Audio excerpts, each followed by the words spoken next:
And our next speaker is Malina Songvialy, and she's going to talk about common acoustic phonon lifetimes in inorganic and hybrid lead halide perovskites. Thank you. So good afternoon. First, I would like to thank the organizers for giving me the opportunity to give this talk. So I'm going to talk about phonon lifetimes in lead halide perovskites. And so this class of materials have attracted a lot of attention lately, mostly because they exhibit exceptional properties, structural properties, optical and electronic properties for optoelectronics applications such as solar cells, LEDs, photodetectors, or lasers.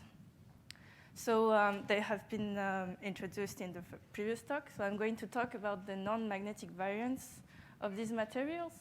And they can be categorized into two groups according, well, whether the A site is inorganic. I'm going to consider cesium, for example, or whether the A site is a molecule, such as methylammonium.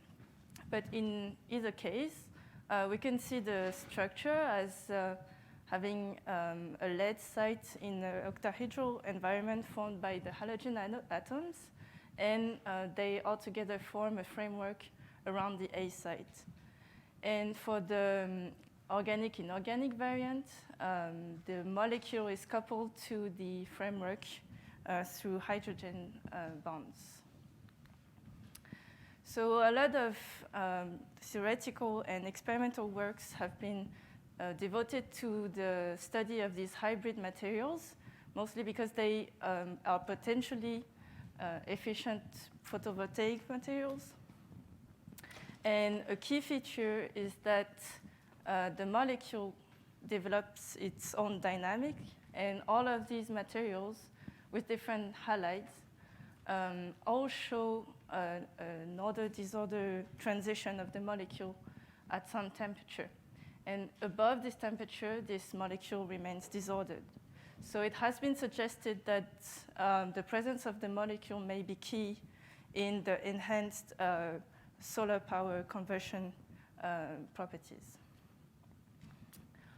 So we have investigated the low-energy dynamics, lattice dynamics in methylammonium chloride previously, and we have shown that the disorder of the molecule at room temperature is responsible for a strong shortening of the acoustic phonon lifetime. And this has been supported by a similar study on the iodine compound. And because the transverse acoustic phonon lifetime is directly linked to the thermal properties, it has been suggested that the molecule may be at the origin of an ultra-low thermal conductivity that was found in this system. But more recently, it has also been shown that the all inorganic compounds also show similar properties, and especially for cesium lead bromide, where an ultra-low thermal conductivity was also measured, and it has been shown that it also displays similar photovoltaic performances. So an open question is whether the molecular nature of the A site is essential for these photoelectronic properties. And with that in mind, we have studied the low-energy transverse acoustic phonons in cesium lead bromide in order to determine which feature in the lattice dynamics is unique to the hybrid perovskites. So we measured the low-energy lattice dynamics using inelastic neutron scattering. For a neutron scattering experiment, it's constrained by the laws of momentum and energy conservation, and it allows to map out the excitations in the Brillouin zone. So we performed inelastic neutron scattering at NIST and at DILL. We have measured a transverse acoustic phonon along this line from gamma to X, which I will call TA1, and another mode from gamma to M, which I will call TA2. We also measured some specific measurements at the 3 high symmetry points, M, X, and R. And we have completed these measurements with powder diffraction measurements at NIST and at the ESRF. So the study of the inorganic lead halide perovskite has started in the 70s with the first structural characterization using elastic neutron scattering. And they showed that cesium lead bromide undergoes a cubic to tetragonal transition, which is first order, and it's also associated to superlattice reflection appearing at the M point. And then below 360 K, it goes from a tetragonal to an orthorhombic symmetry, which is second order transition, and it's associated to superlattice Bragg peaks at the X and R point. So I show here the results for the TA1 mode in cesium lead bromide in the cubic and orthorhombic phase.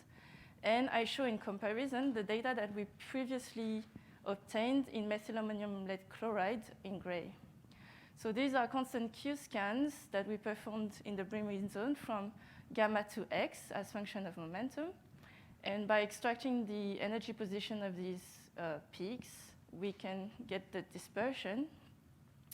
So the slope of this dispersion at low Q is related to the elastic constant C44, and I compare the values with other chloride samples, both inorganic and organic, and we can see that the dispersion in cesium lead bromide is softer, which we can attribute to a bigger size of the framework due to a bigger radius of bromine.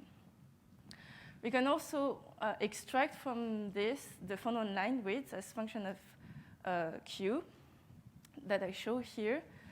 And what we can see is that there's a significant broadening of the phonon line width towards the zone boundary. So the phonon line width is proportional to the inverse of the phonon lifetime. So we can see that there's a phonon lifetime shortening at the zone boundary. And the Q dependence is quite similar to the case of the hybrid compound. So these are the results for the TA2 mode. We did this, similar measurements, and we can see that the broadening of the phonon line width is even more dramatic when going towards the M point.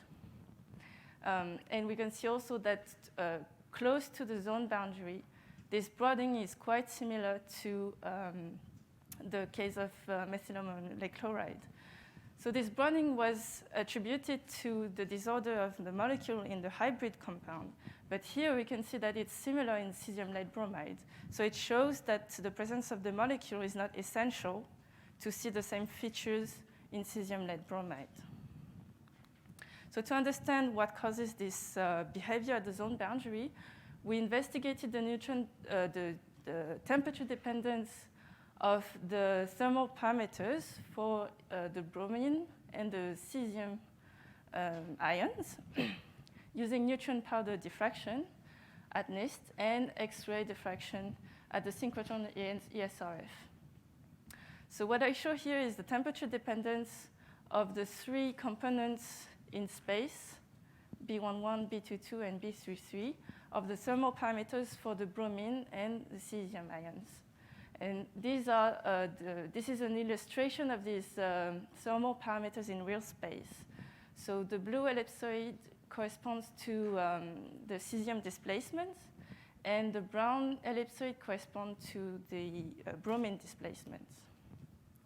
So what we can see is that in the cubic and tetragonal phases, the bromine displacements are quite large and anisotropic. And then when we go towards the orthorhombic phase, the cesium becomes very anisotropic too, and large. So we can see it better with this ellipsoid. And the second interesting feature is that the orientation and the shape of the cesium displacements seem to follow the octahedral tilting that are involved in the phase transitions. So this suggests that there's a coupling between the cesium displacements and the tilt distortions in this compound. And we can also understand that these large anisotropic displacements of the cesium may be at the origin of the phonon damping in cesium-lead bromides, exactly as in the hybrid compounds. We also investigated the relaxational behavior at the zone boundaries. So these are cuts in energy around E equals 0 at the X point and M point as function of temperature. And what we saw is just a sudden large increase of the intensity when going to the orthorhombic phase, while the energy width remains resolution limited on the terahertz scale. However, when we look at the R point, we can see critical scattering beyond the instrumental resolution above the tetragonal and orthorhombic transitions. So we can see that if we strike the line width, the energy line width as function of temperature, it follows first a first jump at the tetragonal transition, and then it decreases further to reach the Bragg resolution. And this is also concomitant with critical scattering in function of momentum, as we can see on these elastic scans.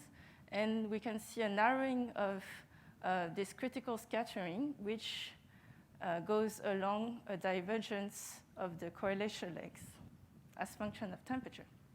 So in relation to neutron scattering structure factors, the R point corresponds to displacive distortions and cesium displacements. So what we understand is that the cesium displacement that we could see in powder diffraction may explain this critical behavior. So what we have is that we have critical cesium fluctuations that might affect the lattice dynamics. So in conclusion, if we compare both hybrid and inorganic perovskite, we saw that there's a strong phonon lifetime shortening at the zone boundary, which are caused by fluctuation of the A site. And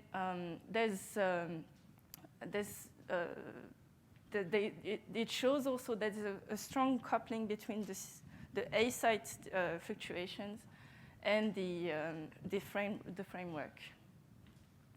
What we also show is that the influence of the A site on the lattice dynamics seems inherent to all of the perovskites, either hybrid or all inorganic, and that may explain the universal ultra-low thermal conductivity that was found in both types of materials. However, there's one difference that lies in the lack of critical fluctuations at the zone boundary that we didn't see in the hybrid compounds.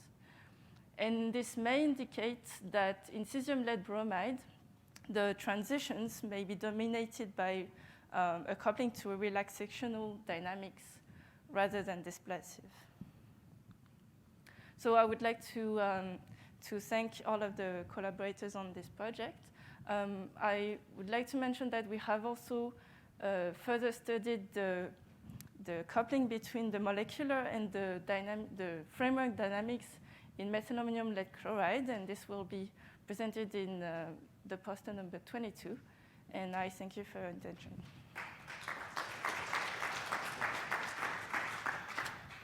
Thanks. So open the floor up to questions. So I got the first one then. So you did this study for the bromine compound. How do you expect the damping to change as you replace it with chlorine or iodine? So the chlorine one was studied a long time ago, I think Roger Colley was involved, and also again Shirani. They also saw a strong damping of the acoustic phonons at the M and R points.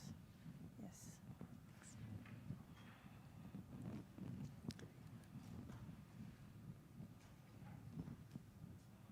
Any other questions? Okay, we'll thank the speaker. Thank you very much.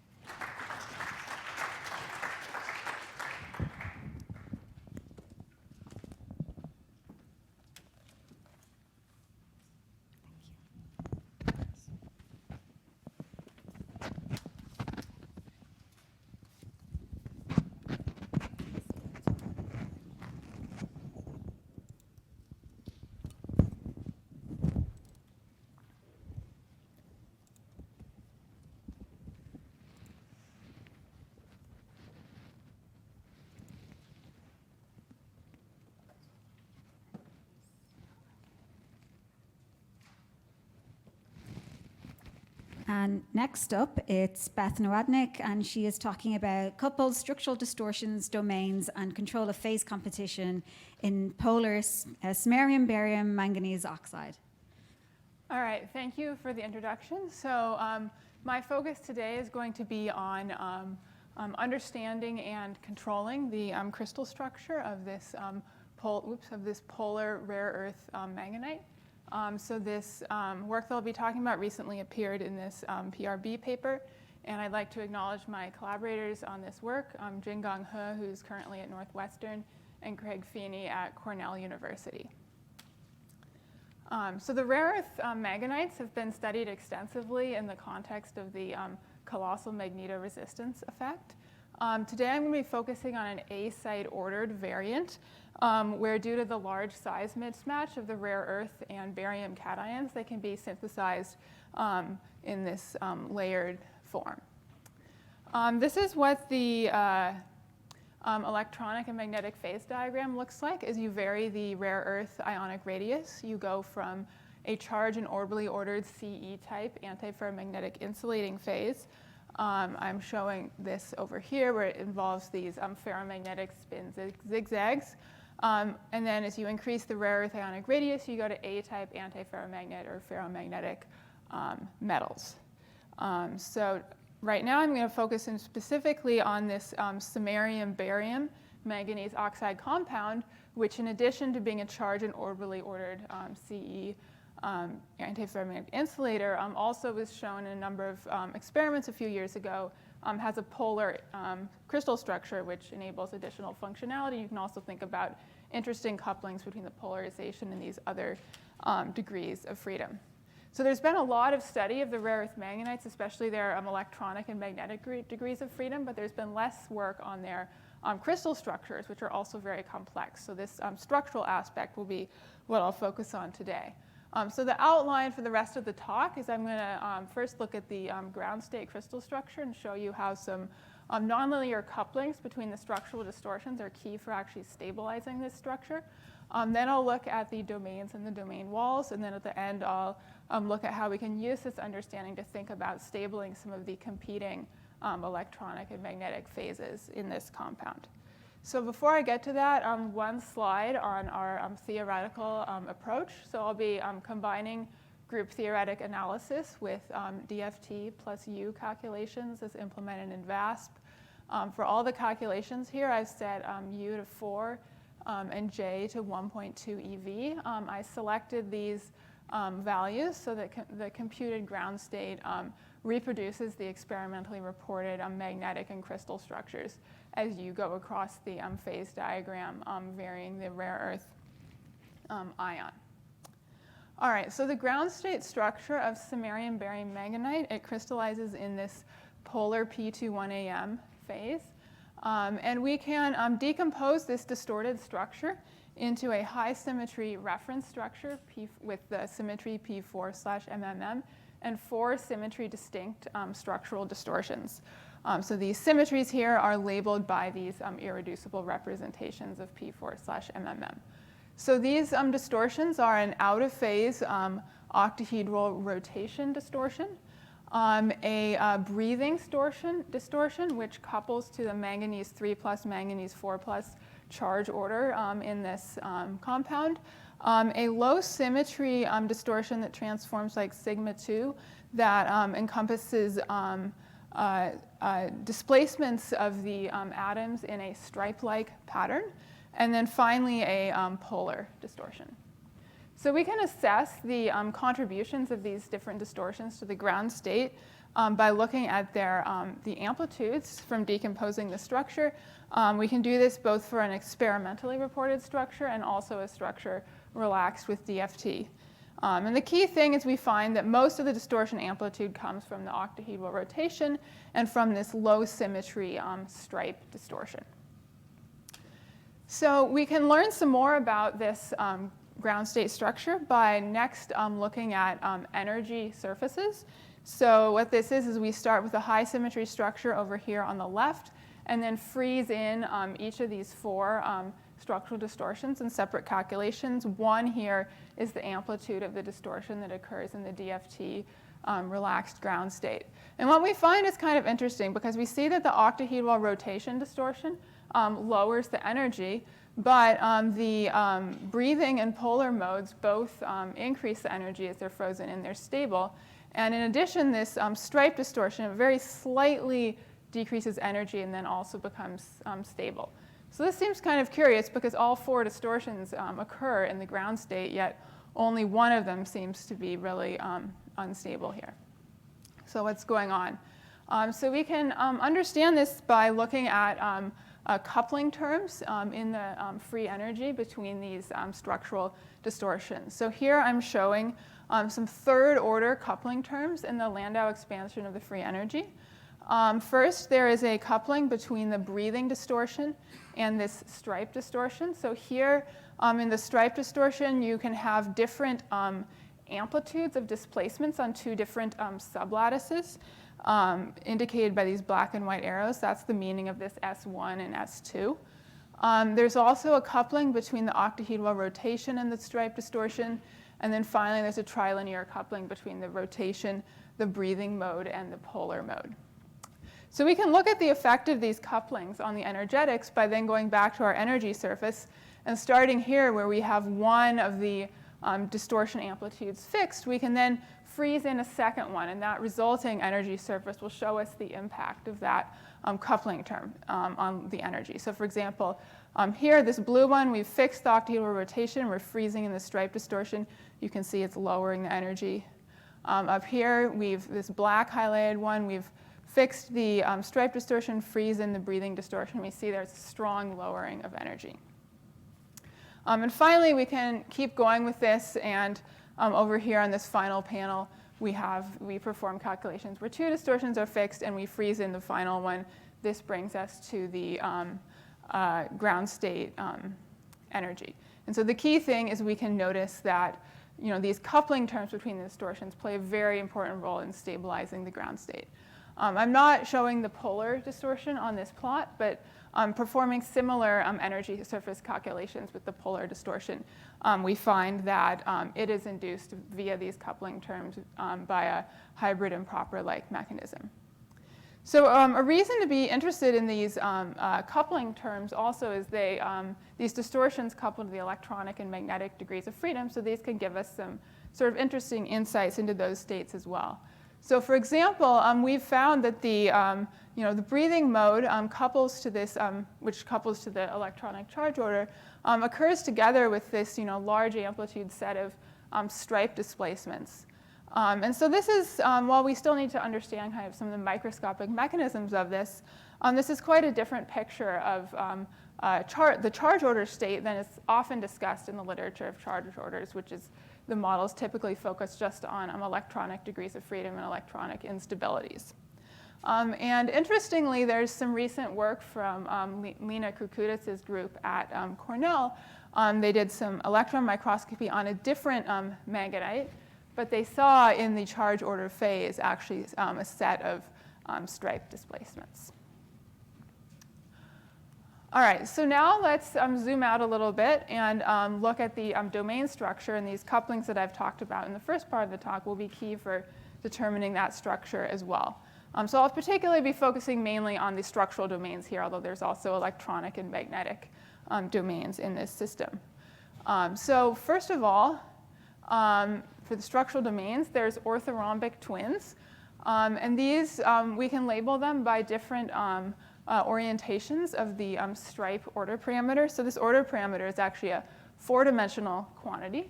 In orthorhombic twin 1, the first two components here are non-zero. So we were only dealing with two components in the first part of the talk because we were just talking about one twin domain. And then in orthorhombic twin 2, the second two components are 0. So over here on the left, we have the stripes are going vertically. Over here on the right, they're going horizontally. Now, if we focus in on one orthorhombic twin domain, we can look at what are the structural domains that actually occur within that twin domain. So now we just need to deal with this two-dimensional part, S1 and S2, the stripe displacements on the two sublattices. So we can draw this order parameter, represent the order parameter in this two-dimensional space, and represent the domain as a point in this space. So just the labeled by the A and B, the amplitudes of the displacements on the two sublattices. So this is one domain. So in fact, there's 8 structural domains here corresponding to different orientational variants. And then by using the coupling term, once we've chosen for a given domain the direction of the stripe order parameter, the coupling terms will determine what is going on with the other order parameters there. So for example, this coupling between the octahedral rotation and the stripe distortion tells us that the domains in each quadrant have the same sense of the octahedral rotation. This coupling between the breathing mode and the stripe distortion tells us that the domains in these light pink and blue quadrants have opposite phases of the breathing and charge ordering. And then finally, this trilinear coupling tells us that the domains in the hatched and solid regions have opposite polarization. So this plot sort of efficiently summarizes this set of coupled structural domains here.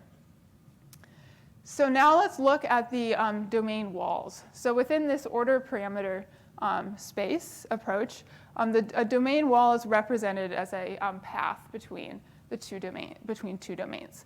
So here's an example of one here.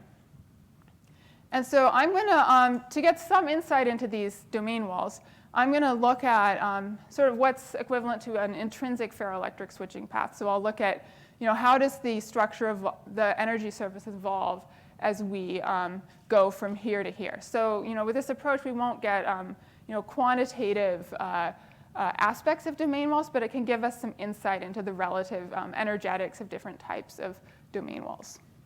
So in particular, in going from this domain here to this domain, we can look at what is the midpoint or barrier structure that you need to go through. It's indicated here by this green dot, and it has this symmetry PBAM. And then with density functional theory, I can constrain to that symmetry and relax the samarium barium manganite structure and see what its energy would be in this barrier structure. And we get out these particular energies where 0 is the ground state energy. Here I've done these calculations with ferromagnetic and A-type antiferromagnetic spin orders. The CE-type order is not stable in this structure. We can also look at other types of, and so this wall here corresponds to a charge order in a polar domain wall. We can also look at other walls, for example, going from between these two domains, construct the barrier structure and calculate its energy. We find this one's much higher, and then there's this other third one here going through this purple point, which has sort of a barrier in between. And we could construct paths to these other domains, but the barriers would be the same as what I already have up here. However, we do need to consider a path from this domain, one of these domains, to a domain in the orthorhombic twin. And we can look at the barrier for that path, and that actually has a very low energy barrier. All right, so an interesting, so we have this set of paths, and then a question is, are these the lowest energy paths between these domains, or could we find something lower? And in particular for these two paths here that have that high barrier, we can construct a lower energy two-step path. So what I mean by that is, for example, for this path, instead of going directly from one domain to the other, we could instead go to a domain in the orthorhombic twin through this low energy barrier and then go back via this two-step path. And so what that means is that this high energy path here is unstable to splitting into these two lower energy paths. So to summarize that, we find that there's these two low energy paths between domains. This one here, which corresponds to a charge ordered 180 degree polar wall, the one here, which is a ferroelastic and 90 degree polar wall, and all the other paths between domains are unstable to splitting into pairs of these low energy paths. Now, sort of an interesting consequence of having this large number of domains in this set of paths or domain walls with an energy hierarchy is you can get a formation of domain wall vortices where you have multiple domain walls merging together. And by analyzing this, we find two types of these domain wall vortices where we have either 3 domain walls merging or 4 domain walls merging involving these low energy paths. All right, so I'll just finish up by talking a little bit about stabilizing competing phases in samarium, barium, manganite. So the first is looking at the domain walls. So all of the barrier structures that I identified in the previous analysis, they all host either ferromagnetic or A-type antiferromagnetic metallic states. So could these competing states stabilize at the domain walls of samarium, barium, manganite? And in particular, the structural and the CE-type antiferromagnetic domains are coupled. So the CE-type ground state magnetic order is actually interrupted at these structural domain walls, which could give some room for these competing magnetic phases to stabilize. So based on these bulk energy surface calculations, I can't make a definitive statement about whether these states would happen or not. But there is some interesting examples from other manganites. For example, an enhanced conductivity observed at charge order domain walls in a Ruddleston-Popper manganite and some ferromagnetic metallic edge states in manganite strips. The second way to look at stabilizing competing phases is then going to thin films and looking at epitaxial strain. And so by looking at the strain dependence of these different phases, we've found that under compressive strain, this ferromagnetic metallic phase can be stabilized. All right, so that brings me to the end of my talk. I'd just like to briefly end with a couple points sort of related to outlook. So one is, I've focused this talk just on this particular manganite, samarium, barium manganese oxide, but many of our results generalized to other half-doped manganites, both A-site ordered and some non-A-site ordered ones. So exploring this in the context of other rare earth manganites. And then we'd also be very interested in collaboration with experimental group to explore this domain structure further. So thank you for your attention.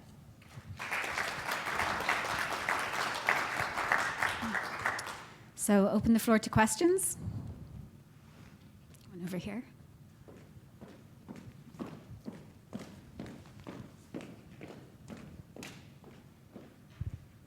Thank you for your talk, very nice. Have you calculated the polarization? Maybe you mentioned that, the ferroelectric polarization. Did you the ferroelectric polarization? I have not calculated it myself, but like from the experimental literature, they were estimating it was like a couple microcoulombs per centimeter squared. Sorry, how much? A couple microcoulombs per centimeter squared. Thanks.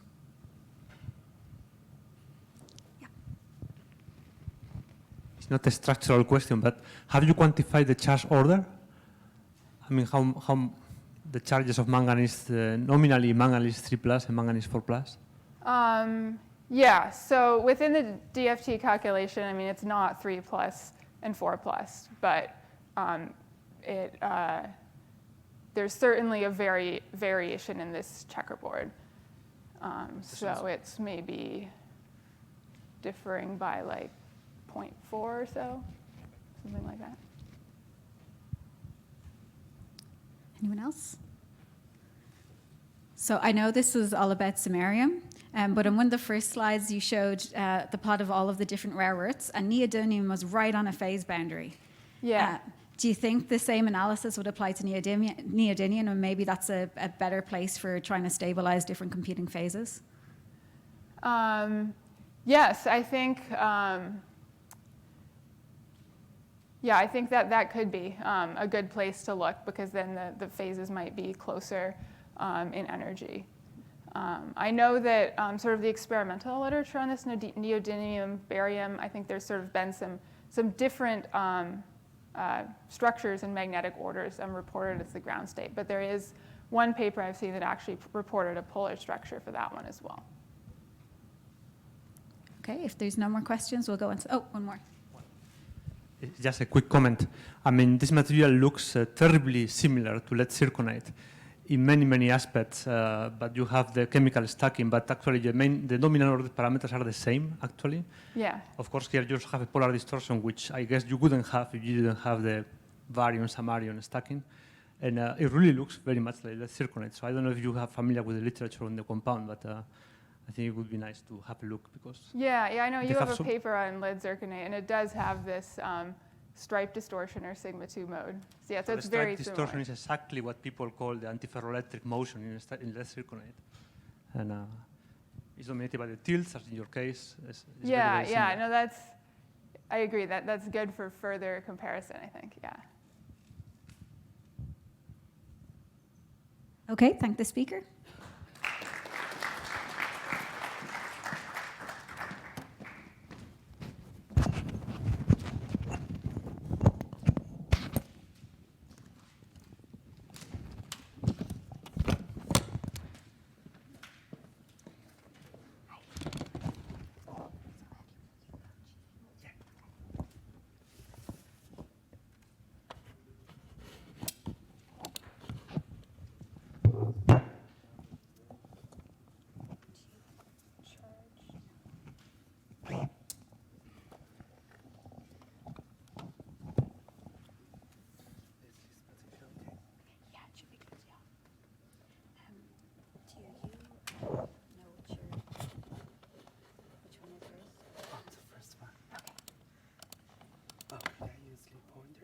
Yeah, you can use it.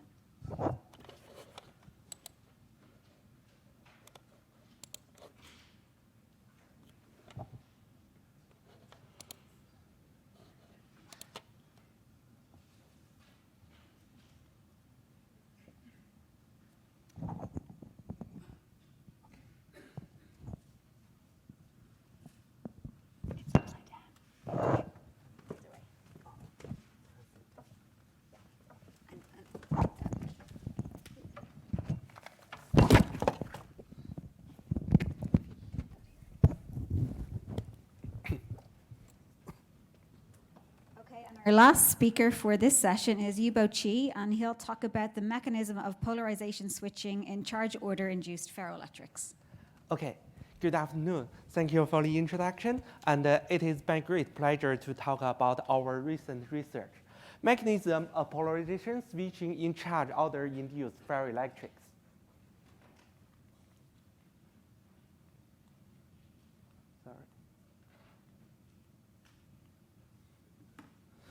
There's something wrong.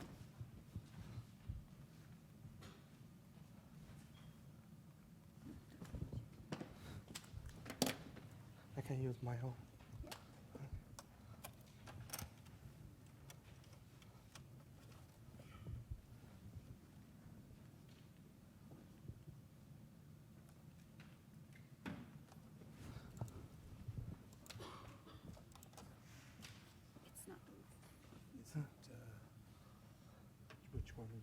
He changed his to his own one, but it's... Oh, it's working now? It is working. Okay, it's working, okay. Oh, I'm sorry, there was something wrong with the pointer. Okay. So, in strongly correlated materials, the charges for transition metal atoms can disproportionate, leading to a break of the symmetry and the ferroelectricity. One of the most famous charge order-induced ferroelectric material is lutetium ferrite. Previous experimental works have already confirmed that lutetium ferrite has two different kind of polarized states. However, PE hysteresis loop, which is a sign of polarization flipping under electric field, has not been observed. Another famous example of charge order-induced ferroelectrics is magnetite. Magnetite has a very big and complex primitive cell. Different from lutetium ferrite, it is widely accepted that its polarization is flippable under electric field. Besides, there is another charge ordering-induced pyroelectricity in superlattices.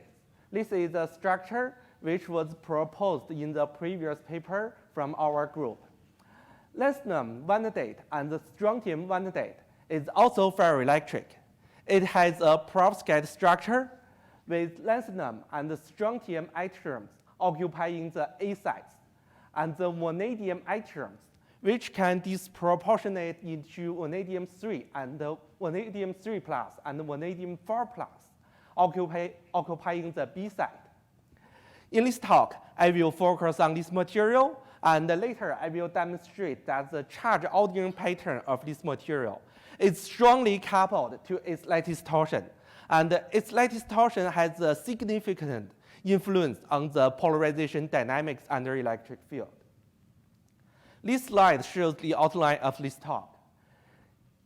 In the beginning, based on the superlattice, I will introduce two kinds of lattice distortion coupling to the charge ordering, polyhedral prism and off-centering displacement. Based on the types of the lattice distortion coupling to the charge ordering, I will classify all the charge ordering materials into two different categories. And next, I will demonstrate that the polarization dynamics of such two different types of charge ordering systems are dramatically different. And finally, we will apply our theory to explain the experimental observations in magnetite and lutetium ferrite. The first lattice distortion I would like to introduce is polyhedral prism. The polyhedral prism can be quantified by the ratio between the volume of the two polyhedrons associated with different vanadium atoms. Generally, the oxygen-octahedron associated with vanadium-4 plus should be smaller compared with that associated with vanadium-3 plus, because the ionic size of 4 plus is smaller than vanadium-3 plus. The other lattice distortion is called off-centering displacement, which can be quantified by the distance between the center of a polyhedron to the position of the vanadium. Generally speaking, vanadium-4 plus has a larger displacement, also because of the ionic size effect, because in the perovskite structure, the smaller the B-side ion is, the larger the displacement is. Okay, in this study, we carry out density functional theory plus U calculations for the superlattice structure, and we found for the optimized structure, the value of R is 0.91. Then we artificially increase R to 1, and for each R value, we optimize the structure with only R fixed. We can see that as R going toward 1, the off-centering displacement of vanadium-4 plus keeps increasing, which means if we artificially take away the polyhedral prism character, the other effect, off-centering effect, will take over and become dominant. To further investigate how the stability of different polarized charge ordering states, the stability of such two states can be affected by the lattice torsion. We generate different structures with different R values and different displacements of the two vanadium atoms. And for each atomic structure, we calculate two energies of two electronic states. And for the first electronic state, the bottom vanadium is vanadium-3 plus. As a result, its polarization is pointing up. And for the other electronic structure, the bottom vanadium is 4 plus, and its polarization is pointing down. This is the energy landscape for R equal to 1, and as a function of the displacements of the two vanadium, we can see that this energy landscape is separated into two parts by the diagonal. And in the upper part, it corresponds to the structure in which the vanadium 3 atoms has a smaller displacement and its polarization is pointing up. And for the other half, it corresponds to the structure with polarization pointing down. Because of the symmetry, we can see that the energies corresponding to the local minimum are identical. Then we decrease R a little bit by shrinking the volume of the polyhedron at the bottom. We can see that the R polarized state is less stable, and there is an energy difference between the two polarized states. If we decrease R further, the energy difference increases further. And here, we should mention that for this R value, this local minimum is very shallow. But we should also note that this R value is still far away from the optimized R value, which is 0.317. And for such a wide R value, we cannot generate such an energy landscape because the R polarized state is no longer a local minimum. If we put the extra electron in the vanadium, it will automatically go to the other vanadium. So as a result, we cannot calculate the energy difference between two electronic states directly. But we can estimate this value according to the values we have. We plot the energy difference between the two polarized states for R values close to 1. Then we extrapolate the line. And from the intersection with the line corresponding to R equals to the optimized value, we estimate the energy difference, which is 340 MeV per formula unit, which is quite large. And in order to induce such a polarization flipping, such a big energy difference should be compensated, which requires a larger than 16 MeV per centimeter electric field, which is unrealistic. Next, in Dft calculation, we apply electric field up to 13 MeV per centimeter onto the superlattice with the Barry's phase method. We didn't observe any polarization flipping. We should also note, during the application of electric field, the R ratio changes very little. This is because this polyhedral breathing mode is infrared active, and it does not respond any to the electric field. And as we mentioned before, for such an R value, it requires an electric field larger than 16 MeV per centimeter. As a result, the polarization cannot flip. So till so far, we demonstrate that polarization flipping under electric field cannot be achieved in polyhedral breathing type charge ordering system. But how about the other type, the off-centering displacement type? Here, we use a fixtures invented example, which is also such a superlattice, but we fix R equal to 1, which means we artificially remove the polyhedral breathing character. And we apply electric field, and at each electric field, we fix the R value. We indeed observe a polarization flipping at the electric field equals to 2.5 MeV per centimeter, which can be achieved in experiments. And the mechanism is that such a lattice mode is directly coupled to electric field. And the electric field can lower the energy barrier between the up and down states and induce the polarization flipping. Okay, so this page shows the comparison between the two types of charge ordering materials. The take-home message is that the polyhedral breathing type cannot have the polarization switchable by an electric field because the lattice mode is infrared inactive.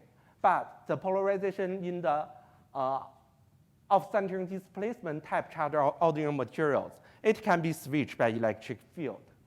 But the example we use here is only a fixtures one. Later, we will apply our theory onto real materials, such as lutetium ferrite and magnetite.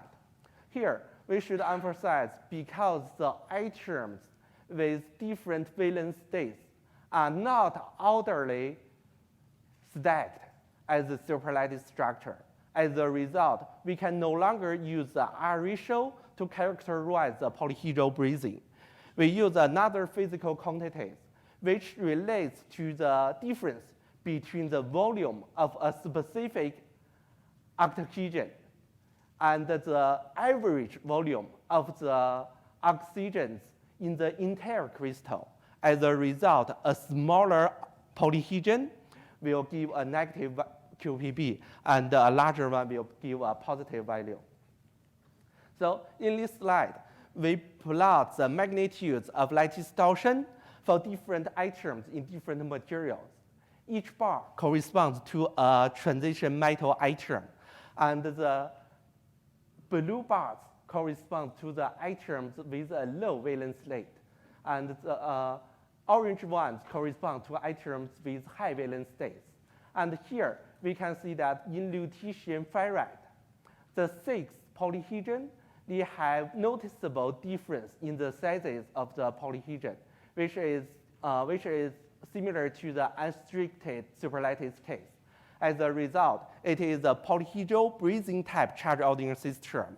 And as we demonstrated before, its polarization cannot be flipped by an external electric field, which explains why we cannot observe polarization flipping in experiments. However, magnetite is a little different.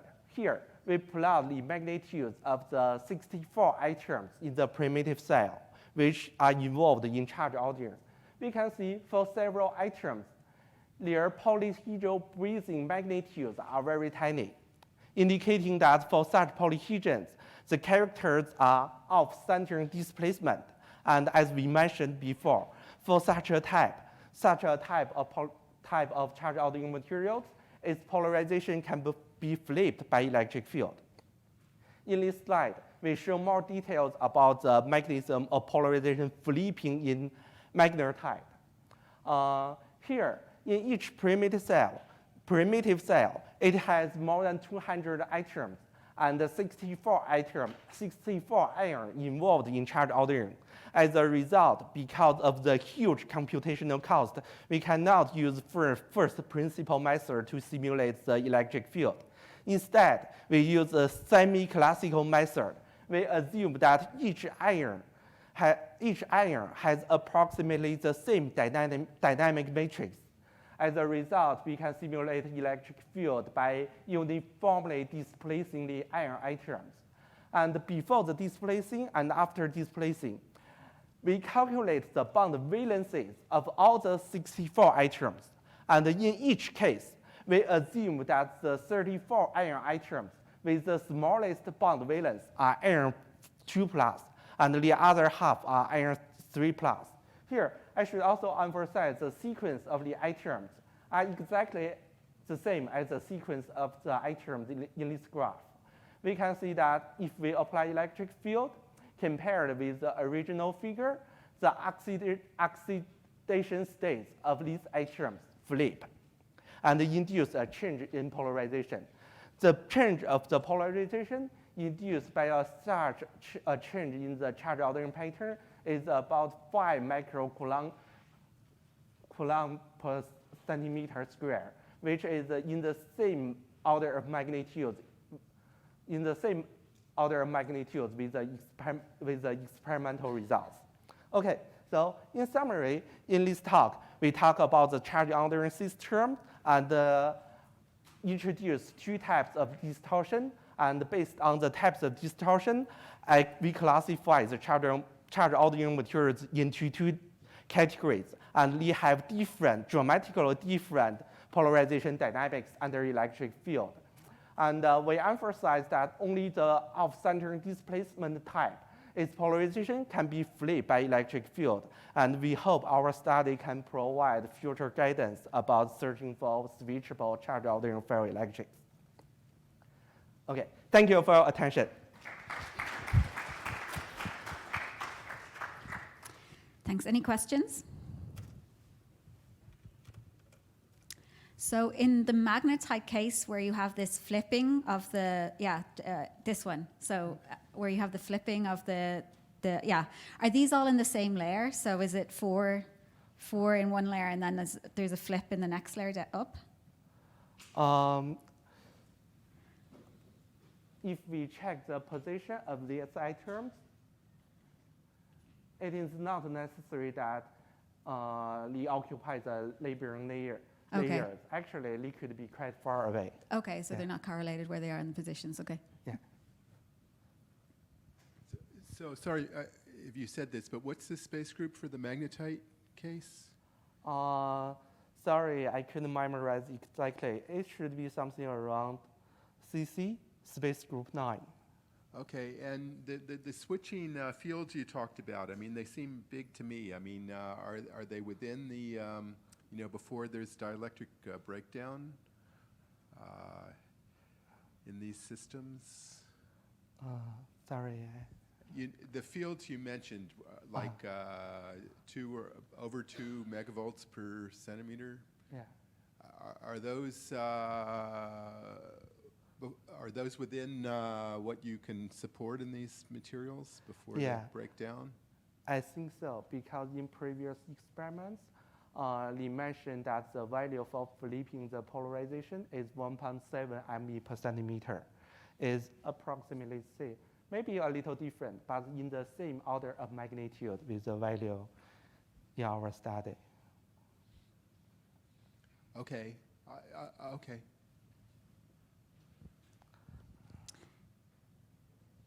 That's it then. Well, thank you very much for your talk.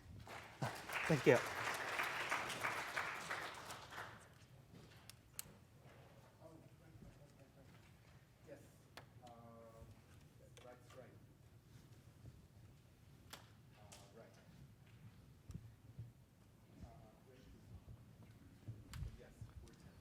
Okay, I'm back here at 4:10.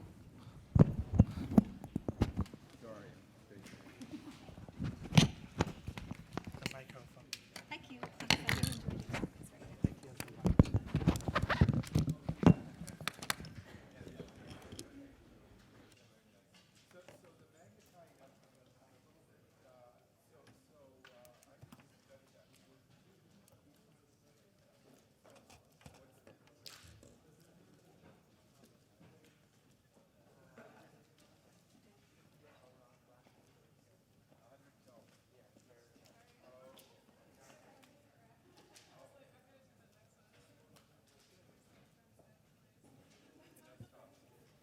Is this the USB that people have been using to transfer?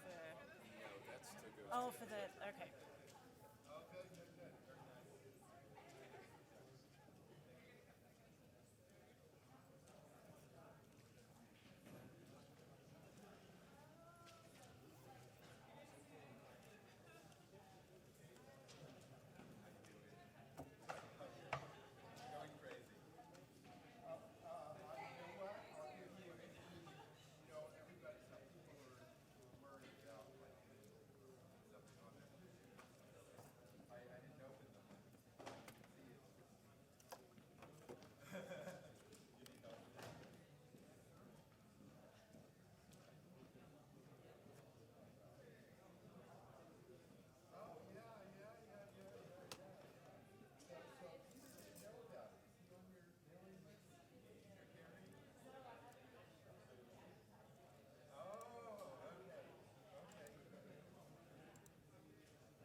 trouble, or I would have looked into this earlier. But so where is their line is coming out? Out of this thing down here, and the only input to their system is either this VGA Yeah, or this display port.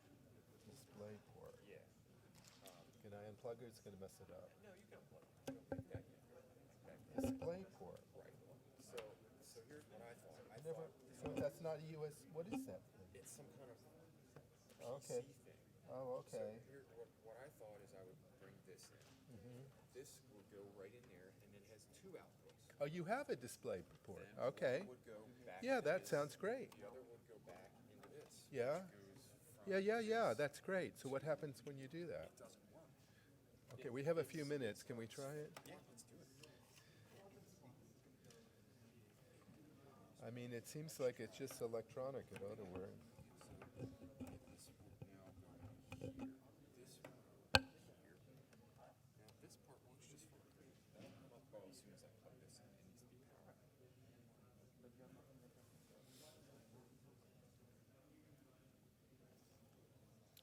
You want to?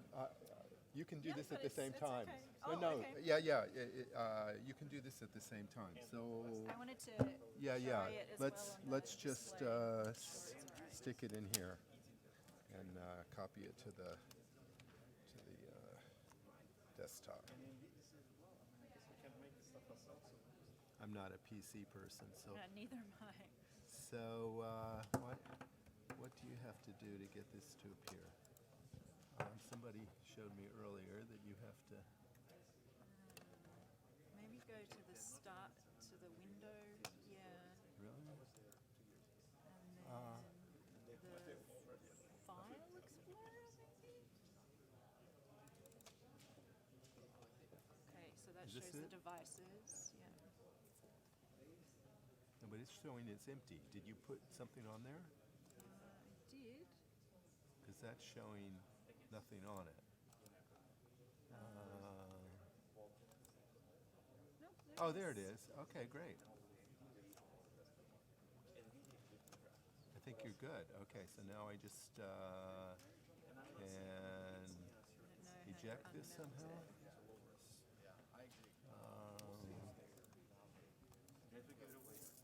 No, let's see, this PC. Eject. Oh, there it is, okay.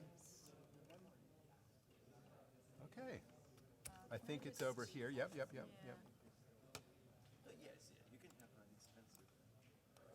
Which one was I it? think, yeah, I think it's This that one. one? Yeah.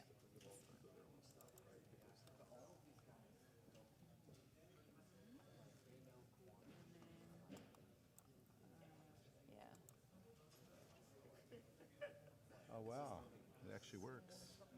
Yeah, and then we'll have this automated thing here. Okay, great. Let's make sure this works. Yay! Wow, how come it just worked for you? You must Probably have the won't magic use touch. the slide because I can't do more than one thing at the same time. So I can use the laser pointer or I can advance the slides. Well, this is all on the same thing. I know, but The laser pointer is the red dot. is it green or red? Yeah, red. I just ordered a green one for tonight, Okay. but I won't have it today, so it doesn't help. Okay. Well, Lane's going. Yeah, let me try it. Let me see it. Let me load and see if mine will work. So yeah. So that one worked. Okay. Where so did you put it, Nicole? On the desktop or what? yeah. Just stick Yeah. it on the desktop and make sure your name's on it, so that it can be. Yeah. So if you just plug in your USB. I had to dig this out of the depths of my bag. Oh well, I have a pile of them. I have a pile of US. I have Virgin Virgin USBs. USB drives. Yeah. So that nobody can be worried about viruses. But Is this it? This might be it. yeah. Somewhere. So you can just drag that over. And then when it's done, just eject the drive. Yeah, let's check it first. Yeah. here. I used a slightly weird font. I just want to make sure it came out. Oh. Nicole ruined it. This is what it was doing when I plugged this in. Oh, that's That's primary, right? Yeah, yeah, I think there's a thing Just to tell it. do Windows P. Here, I'll just tell it to not. No, no, I think there's a key to Windows hit. P, yeah. Oh, okay. No? No, it's over here now. So you then say Oh, okay, yeah. duplicate. Yeah, that'll work.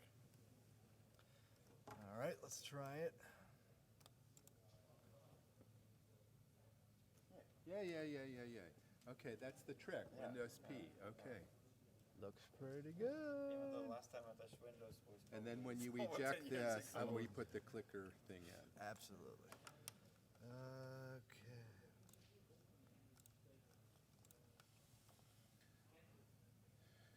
He's going to tell me it's safe. I presume it's safe. Did you eject it? I did. Okay. I'm then gonna I take think it you're out. Good. Okay, and then this goes in. Okay, great.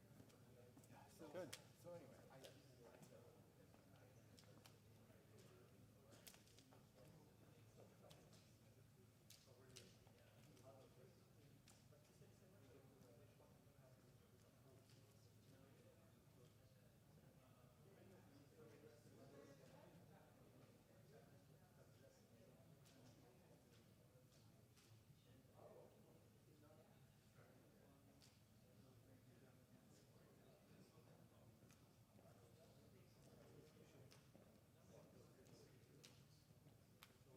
Oh. Sure. What happened? Do I have a... Now, why don't I have a... This I had earlier. I don't understand. We just had it a minute ago, and now I don't have a cursor. I don't understand this.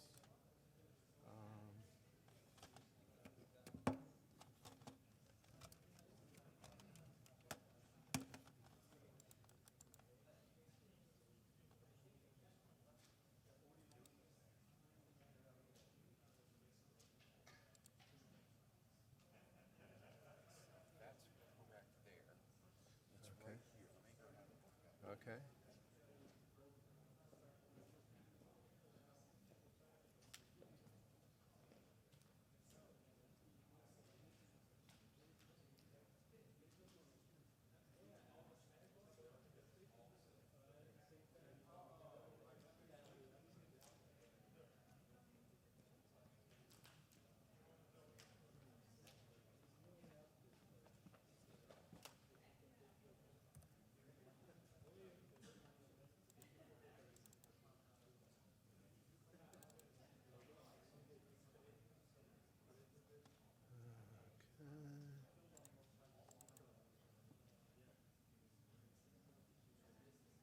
Is that good?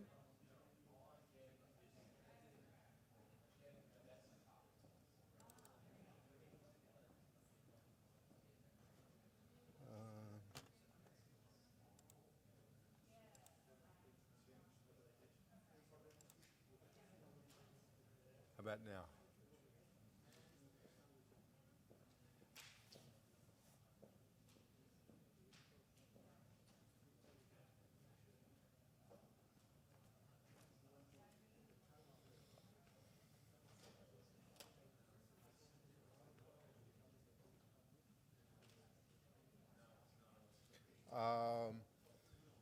So let's see.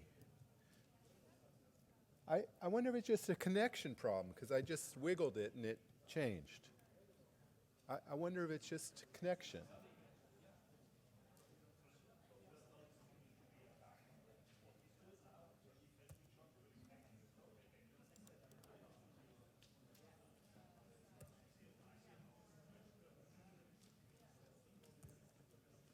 No, I'm not getting this. Windows P. Okay.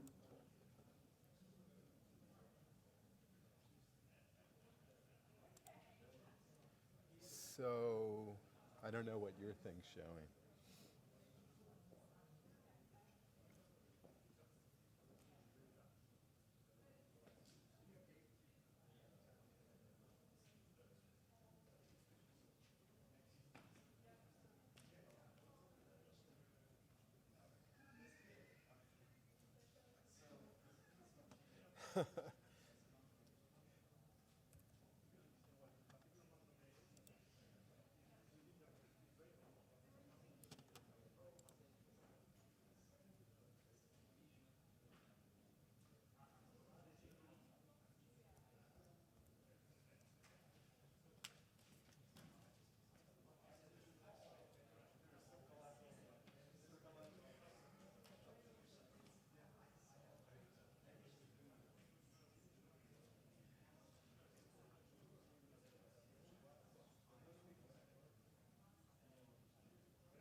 think it's a cable or connector problem, because when I wiggle things, it changes. So, I mean, if I wiggle this, maybe one of these connectors just needs to be cleaned or something. Now all the lights are on. I bet it's okay. This video light wasn't on before. Okay. So let's see.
Is anyone a PC expert?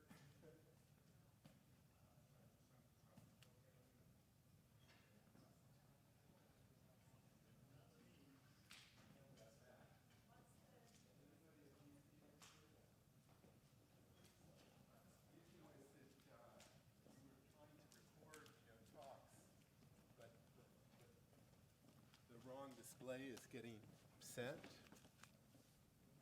So we have like this.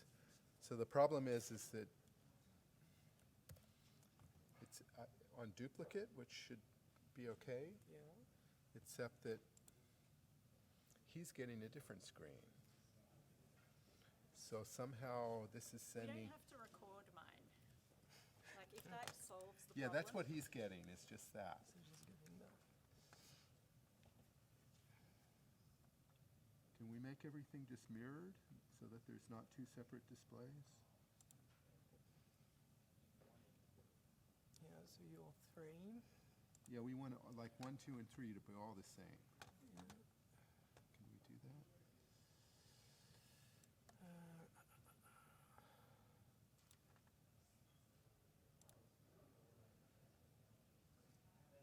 Oh, great. Duplicate on 2 and 3. Is that going to work? Duplicate this one, change. Try that. No, see, that's what he's seen in the back. Okay. So let's see. Duplicate. Oh, wait, just wait a second. Okay, This sure. is because I removed again.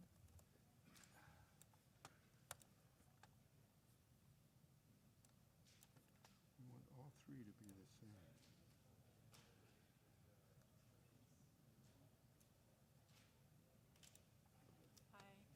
Is the computer working? It looks like it doesn't really manage the 3 displays. We can't make all 3 equal? It knows about 3 there. Yeah, it knows about 3, but then it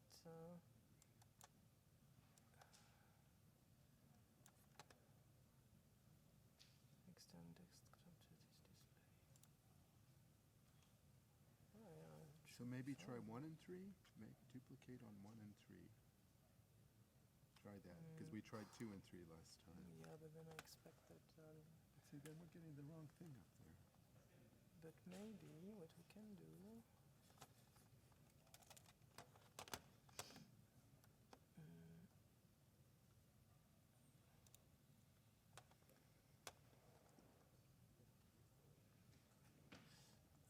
Is to go there.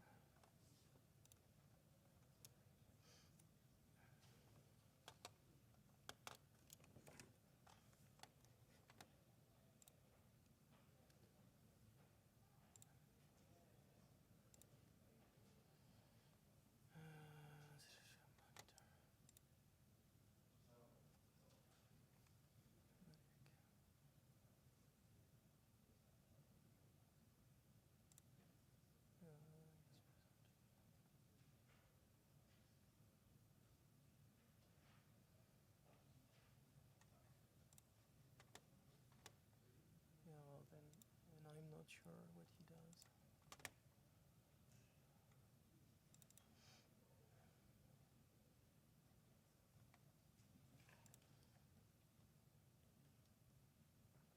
What if we choose the second thing there? But then it's going to show, I think. We don't need it on here, really. What if we go down and choose this to be monitor 2? Yeah, but then I'm not sure it's going to show on the screen, or is it? We can try that.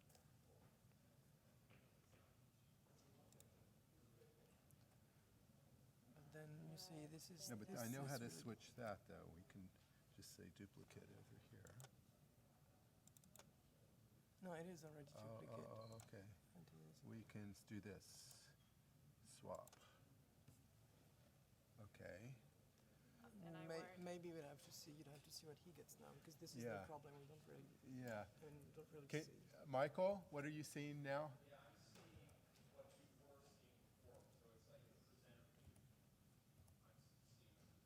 Oh, you're seeing the presenter. Can we view. turn off the presenter view Actually, altogether? yes, I think. Yeah.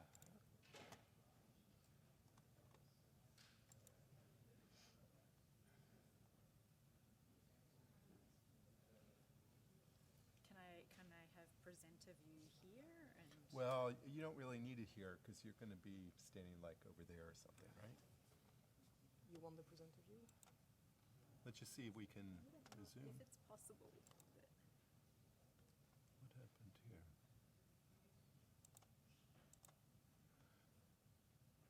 It may not be possible. What's? oh, why so is- you go to slideshow. Yeah.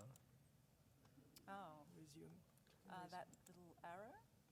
And there's slideshow. The little down arrow. No. No. No, I think he has now the main view, because precisely you asked him to show there. How come we don't have? How come we don't have anything here anymore? No, I would simply go to escape or something. Oh Jesus, that thing is so annoying. I hate Windows.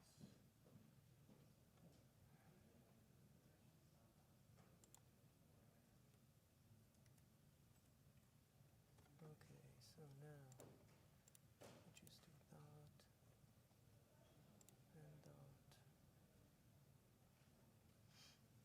Why is it not going? It's like it either shows me that or the full presentation that I want. It's not duplicating the presentation for both sets. Oddly enough.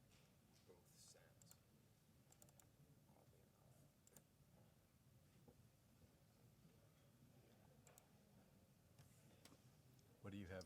You don't know what you have now. The presenter view. Really, I have the presenter view turned off altogether. That's weird because. Yeah, this I'm not sure I understand what he's doing right now. Or no, actually Well, why you doesn't advance the that? slides, Yeah, what why isn't that? happens? Why isn't that advancing? it said that you need to be able to switch the slides. Yeah, yeah. How come we can't? Okay, this is incredible. No, this we don't care. Yeah, except now we can't advance the slides.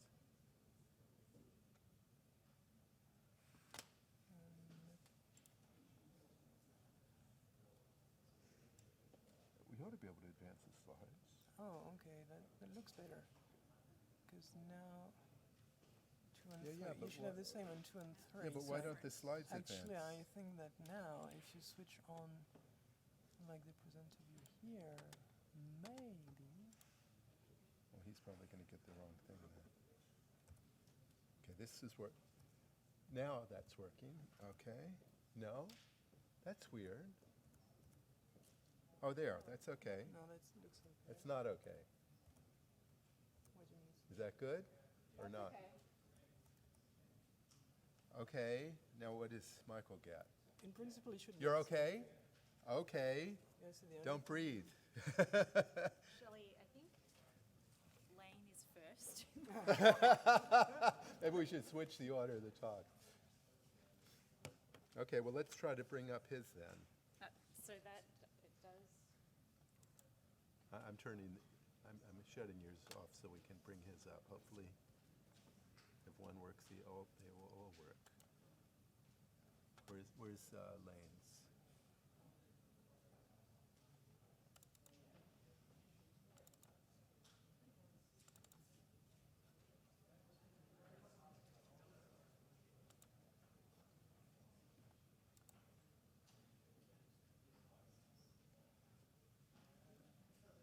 Oh no!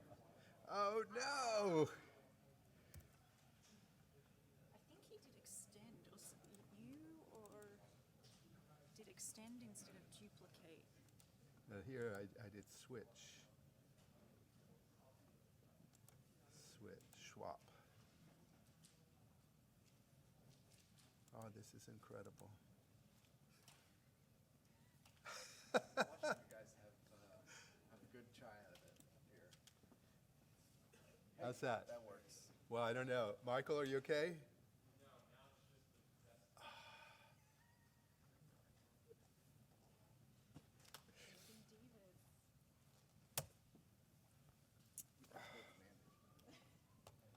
Yeah. Do you know how these things work? Yeah. The problem is we have 3 displays and we're not getting the right thing. We've got it on right on 2 and not on 3. So. Mathematics, very nice. Did you try the... Let's see.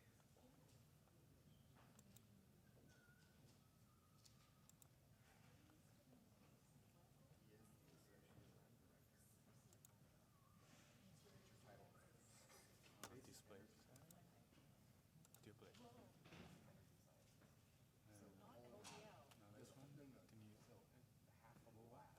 The problem is each time we put a new presentation on, we go through the same thing again. It's okay now or not? No. Yeah? I think this one. Duplicate. And then we're getting this everywhere. We want the full screen one. No, it's not. You cannot display. Somehow, I don't know. I don't understand. Oh, I have a question about. Mm-hmm. Do you know Lee has a poster? Who? Lee Zhu. Oh yeah, I have it. Oh, you have it. Oh, Yeah, it's in the tube here. I haven't put it up yet. Yeah. Okay. If you want to hang it up, that'd be a big help. It's in this tube here. Oh.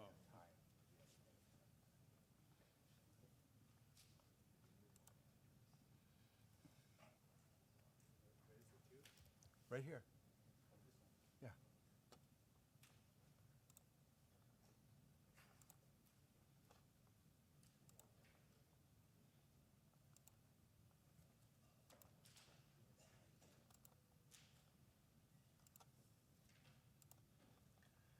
I think it's in. It thinks it's in a slideshow, so maybe it can't.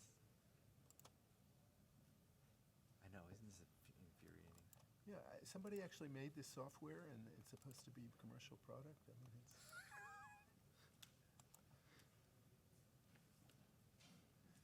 I don't think I have transparencies.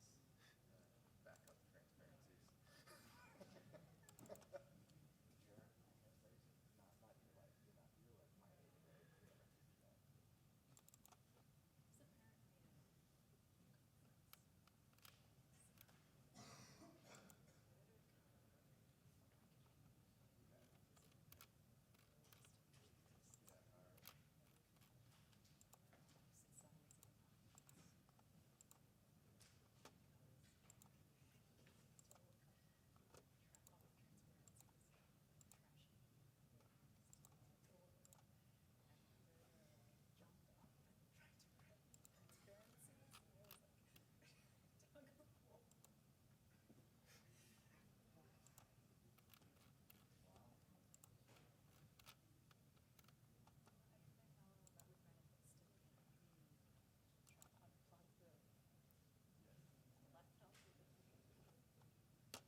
What's this one? Here, you can escape out of this one. Okay. Yeah, it's open twice. It's open twice.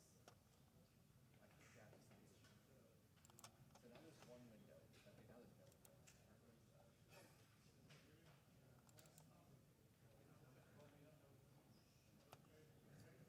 Maybe that was the issue.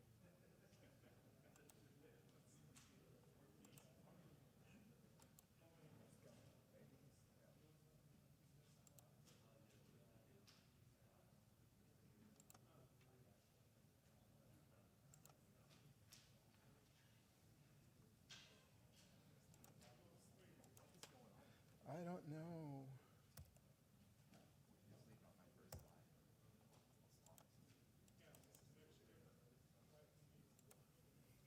But now I'm not getting it to go into display mode.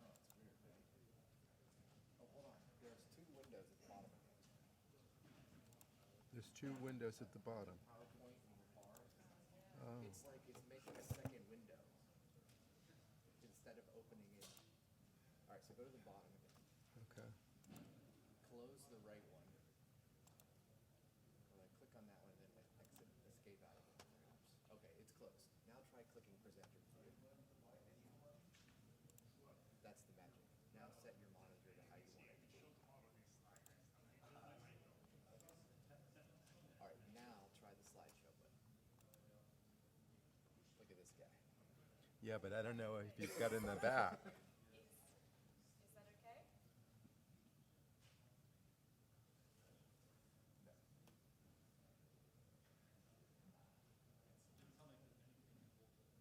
Oh, well, at least we can do the. Okay. Is it time? We have 3 minutes. 3 minutes. All right. Well, we have everything with the recording. I really, I don't mind if my tool. Is anybody really watching?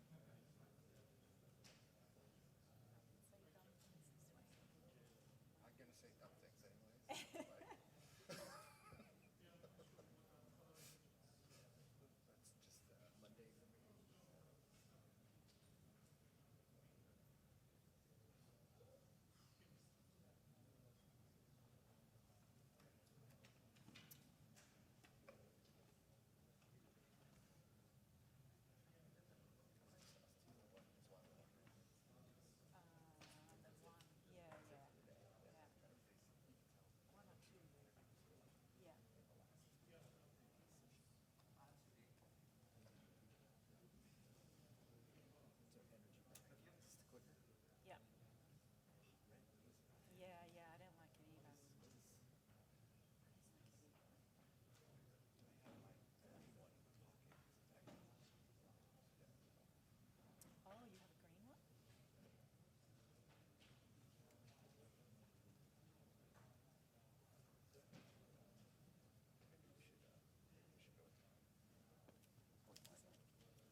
Don't let me forget it. I'll leave it here. I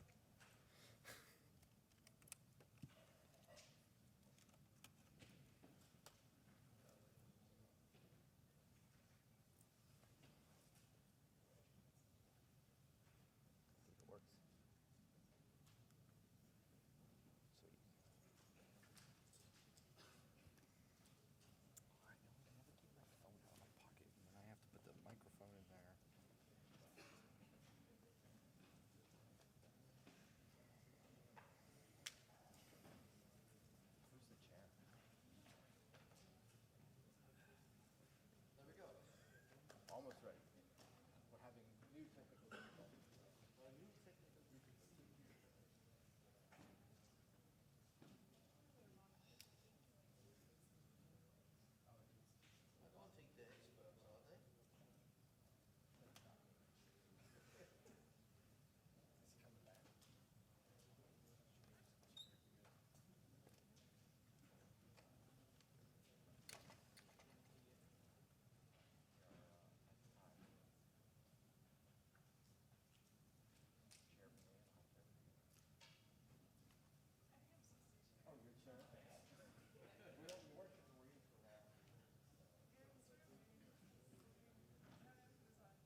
set up here.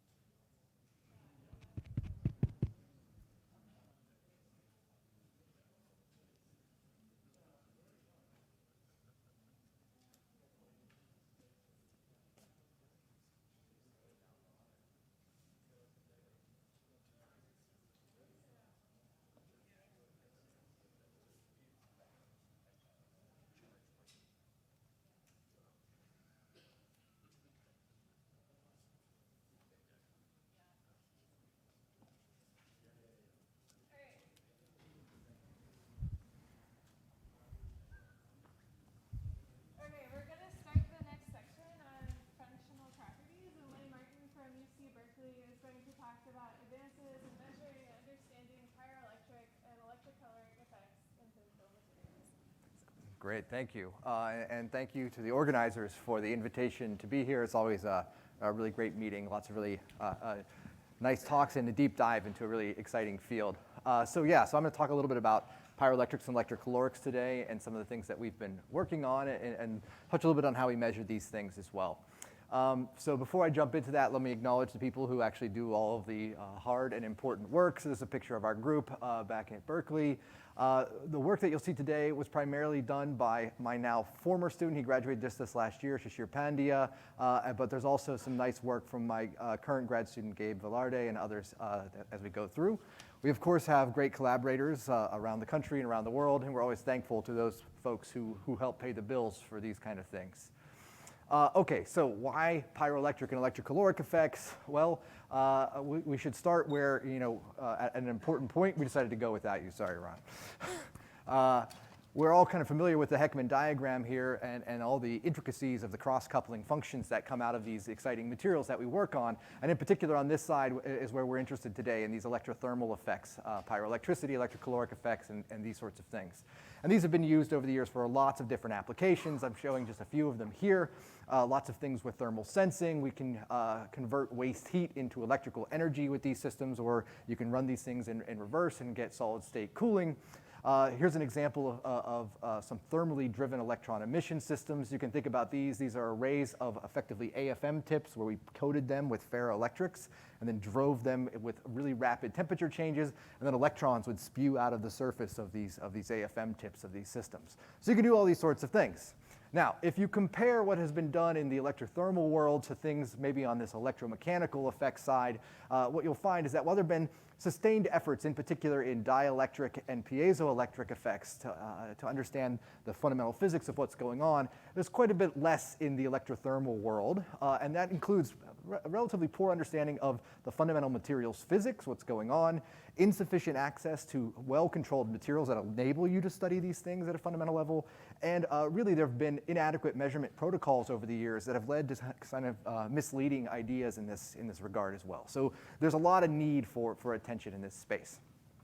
Now, one other thing that's motivating us, and we've done a lot of things on this pyroelectric energy conversion aspect, just to give you some sense of the scope of the problem here. This is a map showing the energy resources in the United States. So everything here on this side over here is showing the source energies that we put into the system, and then they flow through all these different systems, some used for electricity generation and various other locations where these things are used. What you see on the right-hand side here is where this energy ends up. This is the stuff that is actually used, and this is the stuff that is rejected as waste heat. That is about 68% of all the energy we put into the system on the left-hand side ends up as waste heat on the right-hand side. And if you break that down even further, the vast majority of it happens in this relatively low-quality waste heat regime, okay, below 230 degrees C.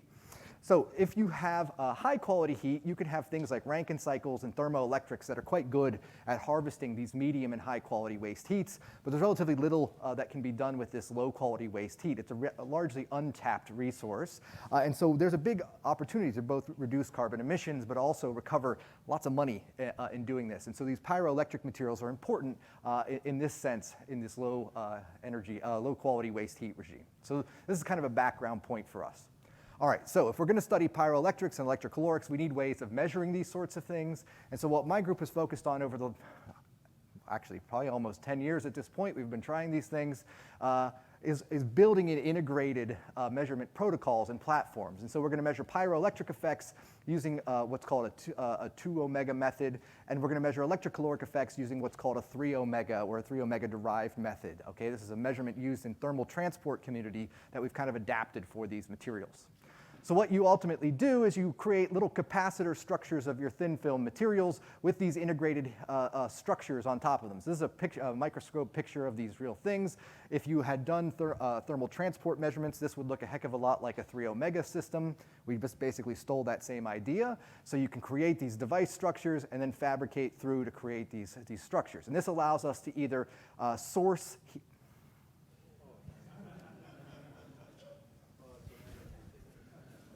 It's back. What was I talking about? Yes, we can either source heat and measure the pyroelectric response, or we can apply a bias across these films and measure the temperature change in these systems.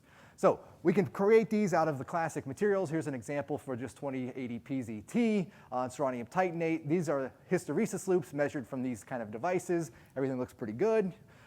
You can measure dielectric permittivity and loss as a function of frequency. Everything looks good in these devices, right? So we have these functional little device structures.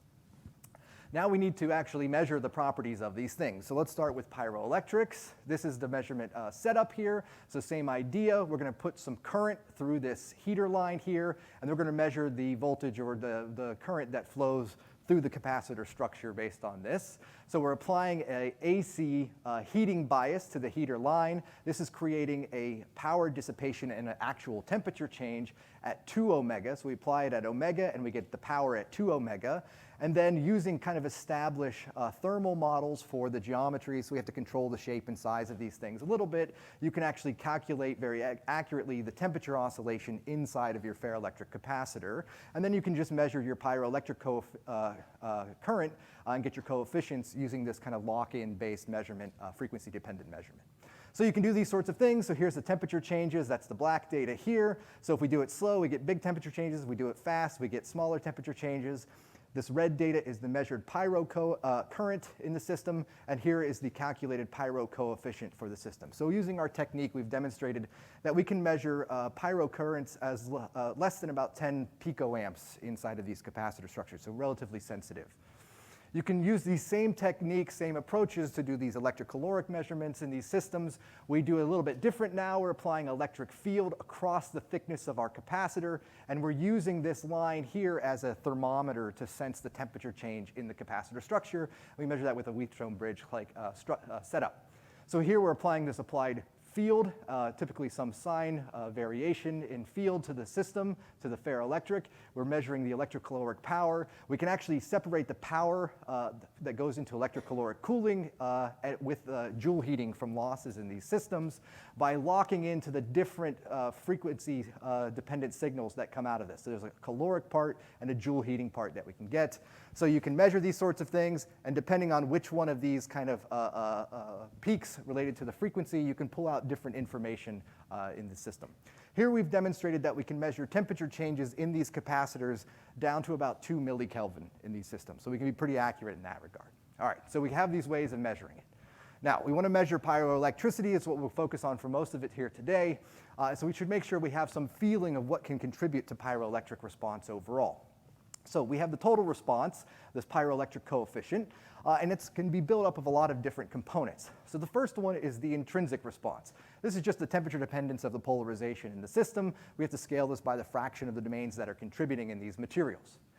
You can also have so-called extrinsic contributions. This results from the temperature driving changes in the domain structure in these materials. And so as the temperature changes and you get changes in domain structure, this can give rise to its own contribution. These two things together are typically called the primary pyroelectric response. Now, when we do this in thin films, we also have to worry about something called a secondary pyroelectric response. This is coming from the thermal expansion mismatch between the film and the substrate, which gives rise to a temperature-driven stress, which changes the polarization, which gives rise to this secondary pyroelectric response. And there's some expressions that you can see for these sorts of behaviors. So we need to know thermal expansion coefficient, mechanical stiffness and compliance sorts of things, piezoelectric coefficients. You can also have other contributions, things like tertiary effects. This is coming from inhomogeneous temperatures inside of your material.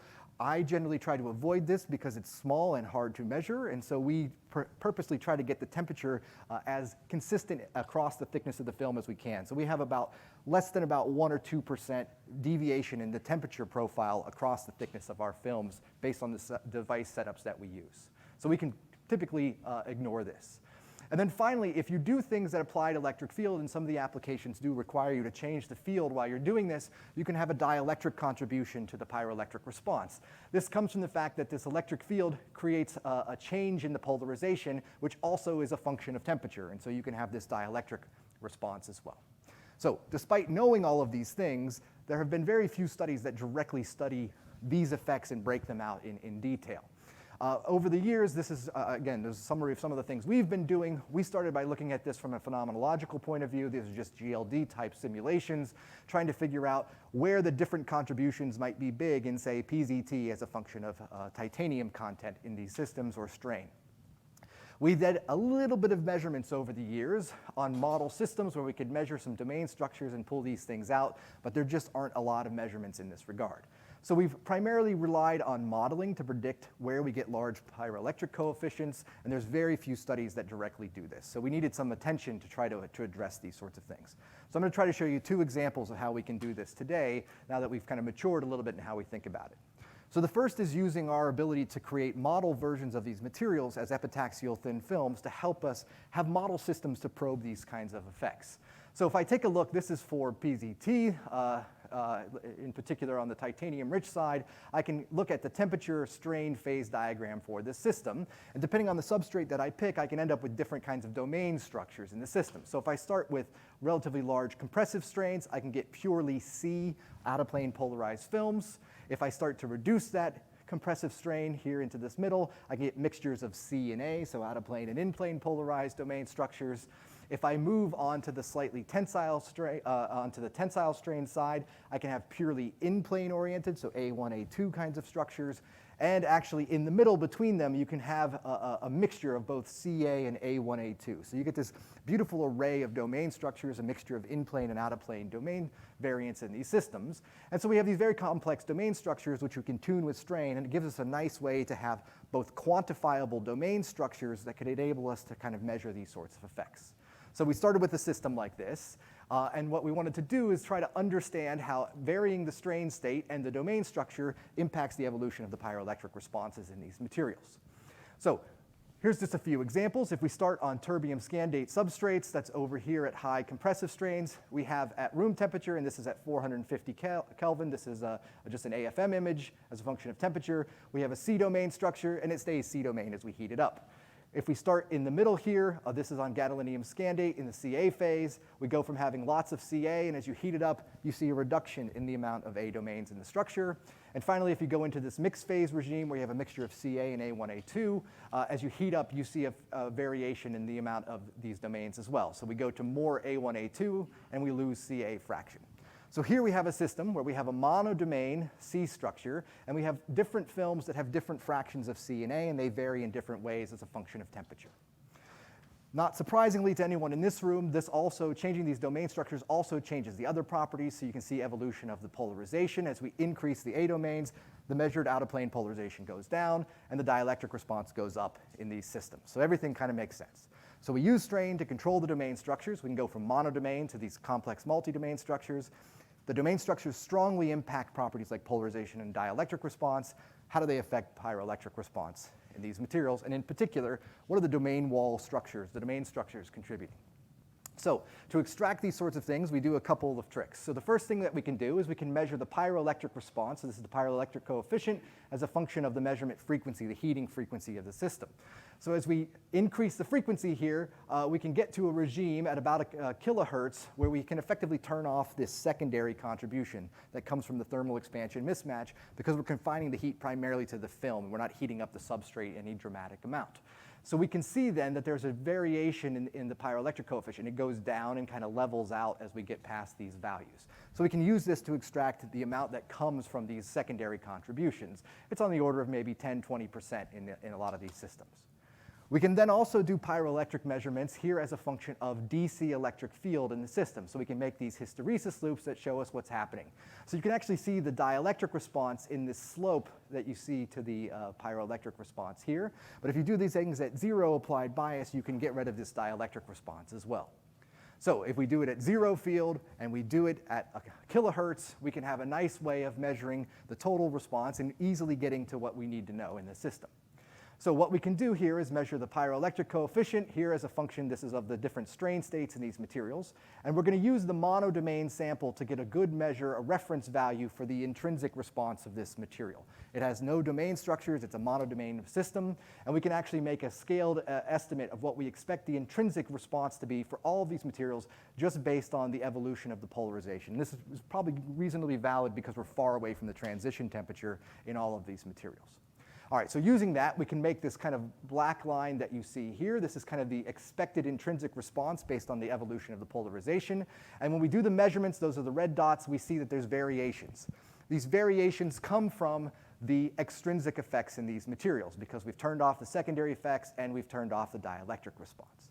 So what we see is that there's some interesting behavior. As we go through the smaller compressive strains, this is positive, and it turns negative when we go into the tensile strain regime.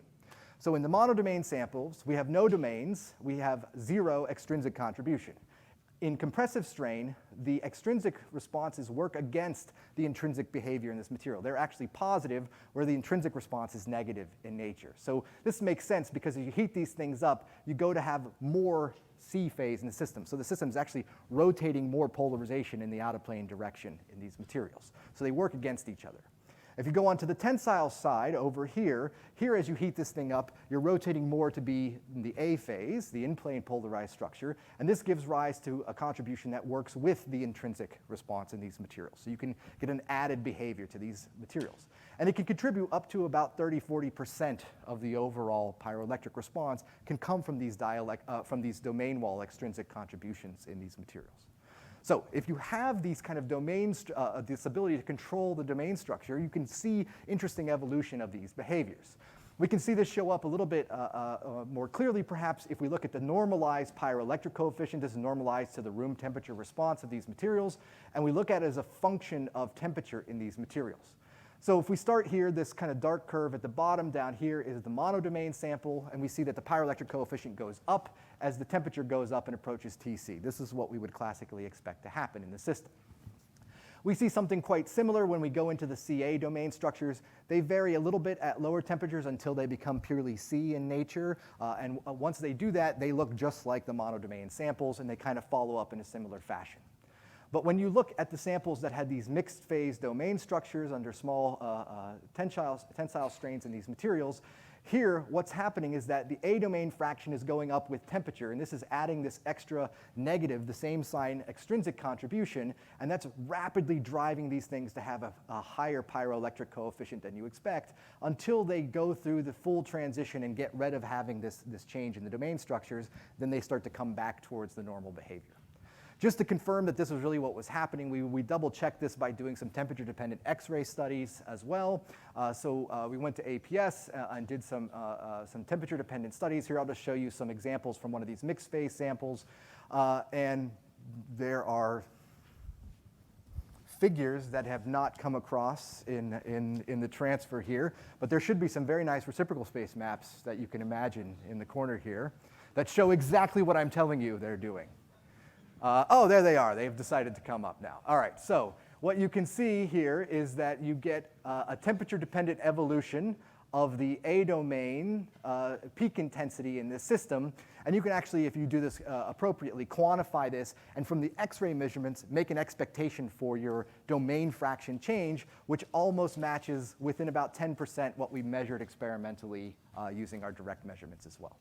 So using strain and temperature, we can change how these domain structure evolve in the system, and these can significantly contribute to the pyroelectric coefficient in these materials. And this could be a very nice, promising route to change the pyroelectric response.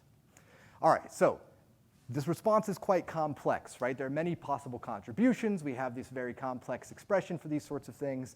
But we wanted to question whether you could figure these things out if you don't have these kind of model materials. If I can't make a monodomain version of this system, can I still separate these things out? And so to do this, let's consider a different question. Let's consider, I showed you PZT as a function of strain before with domain structures. Now let's ask the question, how does the pyroelectric responses and contributions evolve as a function of chemistry across the phase diagram, right? So as I change the zirconium content in the system. So there's a lot of work on how things like dielectric and piezoelectric effects change with chemistry. It's less so for the pyroelectrics. Now, the problem for us is that we can't make monodomain versions of all these different chemistries. We don't know how to do that experimentally, and so we have to come up with other ways of sorting these things out. So if we take our expression for the total pyroelectric coefficient, we can start to break this thing down and see what we can control. So we can first get rid of the tertiary effect. Again, as I said before, we're trying to control the geometries and the temperature profile such that we typically have less than about 1% temperature variation across the thickness of these films, making the tertiary effect negligible overall. The second thing that we can work on is we can clear out these secondary effects. So we just do this as a function of temperature. And the key here is that we can model very accurately the thermal penetration depth in these systems. We can basically turn off the heating of the substrate by going to the right frequency regimes. This shows up very clearly in this in the x equals 40, 48 here. So this is right near the MPB for this system, where we see this big frequency dependence, and then it levels off in this system. So if we do this for all of these different chemistries across the PZT phase diagram, we have measures anywhere from about 70 to 29 microcoulombs per meter squared per Kelvin pyroelectric coefficients. And these scale, as you would expect, directly with the magnitude of the piezoelectric coefficient. So it's biggest near the MPB, where we have the biggest strain-induced changes in polarization. So tertiary, secondary, we can take care of relatively quickly. What about the dielectric response in these materials? Well, the dielectric response shows up because if you look at the permittivity as a function of temperature and as a function of field, we have this d epsilon dt kind of behavior that we have to understand. This is changing as a function of temperature and field in these systems. So what we can do is we can measure these kinds of responses for the material and see what we get for these constants. So we measure for the different PZT compositions noted here, and you can see these are measured near the temperature regime where we're doing these measurements for the pyroelectric response. So using the same delta T window, about 19 degrees near room temperature, we can measure as a function of field the evolution of the permittivity. What we see here is that these things kind of even out by about 200-300 kilovolts per centimeter. We kind of saturate out these effects. They're suppressed. And the biggest effect is happening in the MPB composition as well. We can then take this and we can do linear fits to these locally in the system to pull out this d epsilon dt, this value that goes inside of this, these parentheses here, and we can have this value for the system, and then we can calculate the dielectric contribution to pyroelectricity in these systems. What we see is quite interesting. So it's always 0 at the beginning, but it can get quite large in some of these systems. So near the MPB, this can be as large as about 115, 120 microcoulombs per meter squared Kelvin. That's like almost the full size of the overall pyroelectric response in these systems in the opposite direction from what you'd like it to be. So we can have big dielectric responses. All right, so we had secondary and tertiary. We took care of dielectric. What about the total and the intrinsic responses in these systems? So we can do just a good old-fashioned pyroelectric measurement of the whole thing overall to give us our total response. So this is the pyroelectric current as a function of electric field, and this is the calculated pyro coefficient as a function of electric field for the system. These measurements were done at 1 kilohertz, where we have basically turned off the secondary aspect, and we can see the switching behavior that we expect for our ferroelectric systems overall. Now, what we can do is get a little bit creative about trying to pull out the intrinsic and extrinsic responses in these materials. Now, if you think about in dielectric materials, there have been a number of ways that people have tried to separate intrinsic and extrinsic behaviors over the years, including going to low temperatures to freeze out domain wall motion and all these sorts of things. So we actually started with that sort of measurement, but there are nonlinearities in the temperature changes that happen in the measurement setup at low temperatures that make it difficult for us to accurately pull these things out. What we did instead was to do these measurements as a function of applied field, where if we go to high enough fields, we can effectively quench out extrinsic contributions. So here's these pyroelectric coefficients measured as a function of increasing DC field in the system, such that we're only left with the intrinsic behavior in these systems. And there's a number of papers in the literature that do these sorts of things, and then you can extract back from this using a linear extrapolation method back to kind of an intrinsic zero field value for your sample in these systems. So when we do these sorts of things, what we find is that there's a relatively small E-field dependence of the intrinsic response in PZT materials. And the total and intrinsic response both decrease with decreasing titanium content, and they can be quite large. The intrinsic contribution can be quite large. It's a large fraction of what we've measured for some of these materials. Okay, so bringing it all together here, we've got to get the extrinsic contribution dealt with, and then we can have a full story of what's happening. So we have this expression. The only thing that we haven't figured out here is the extrinsic contribution for these materials. And what we can do is we can solve for this in a self-consistent fashion. We've measured everything else, and we know that this extrinsic response should go to 0 as it goes to high fields. And so we solve until we get this thing to come to 0 at these high applied fields. When we do this, we did this for similar materials to the data I showed you in the first part of the talk, where we had the monodomain samples, and it matches within about 3% the final result that we got from this approach, and using the monodomain samples to check it as well. So now we have this approach to give us these sorts of behaviors, and here's the take-home message, right? So now we can look at the pyroelectric coefficient as a function of composition.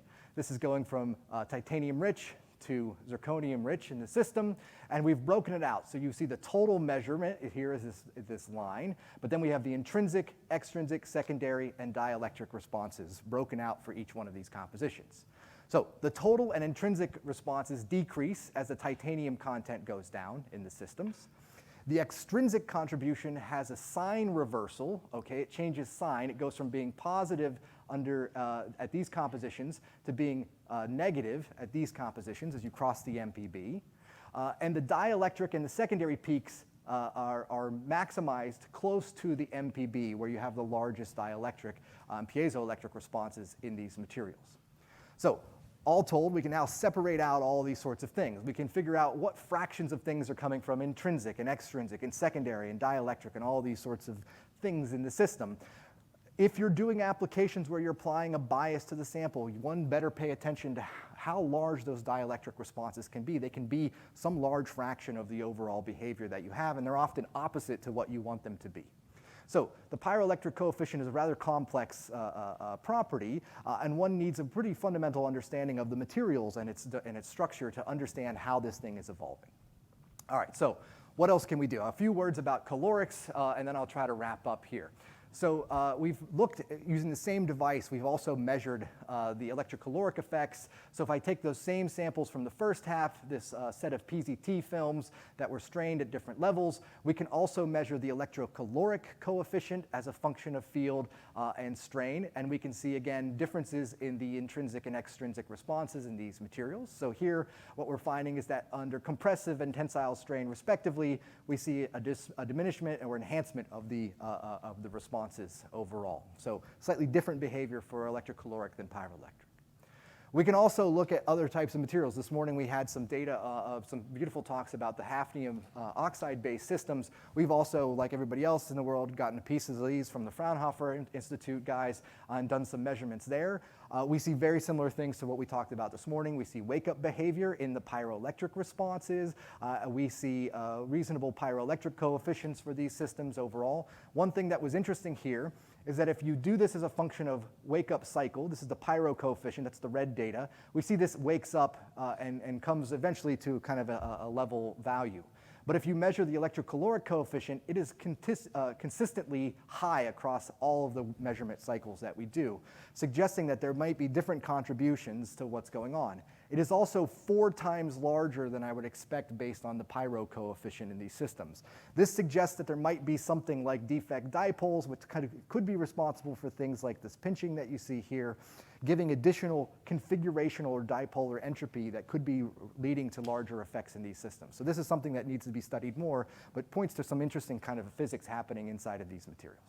All right, so with that, I should wrap up and just say, I've shown you this very complex pyroelectric coefficient property today, and I've shown you kind of two approaches that can break it apart, right? So we can create model versions of materials to help us understand the different contributions, or we can use our measurement approaches to kind of separate out these effects in a thoughtful way. So with that, I'll thank you for your attention, and I'd be happy to answer any questions. Thanks.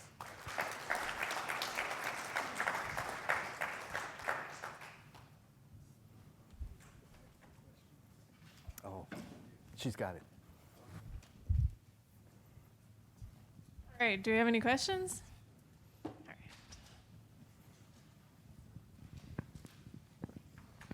right. Well, thanks for your talk. And in terms of pyroelectricity, when the frequency of applied field is omega, the applied heat is omega, the polarization responds with 2 omega, right? Right. And then in terms of electrocaloric effect, the story is the same, right? Yeah, so I buzzed through it quickly, but there is a frequency dependence to the caloric power as well, right? So the power is on 2 omega. There's additionally a resonance in that system as well. So we can get the Joule heating and the electrocaloric heating are convoluted at one frequency, but you can go to higher orders and you can actually separate out these frequencies, these contributions. So can you say that 2 omega is a kind of second harmonic generation?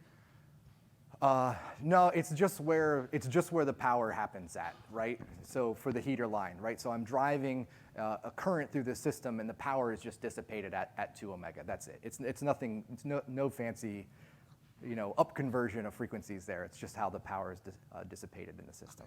Thank you. Okay, we have time for one more.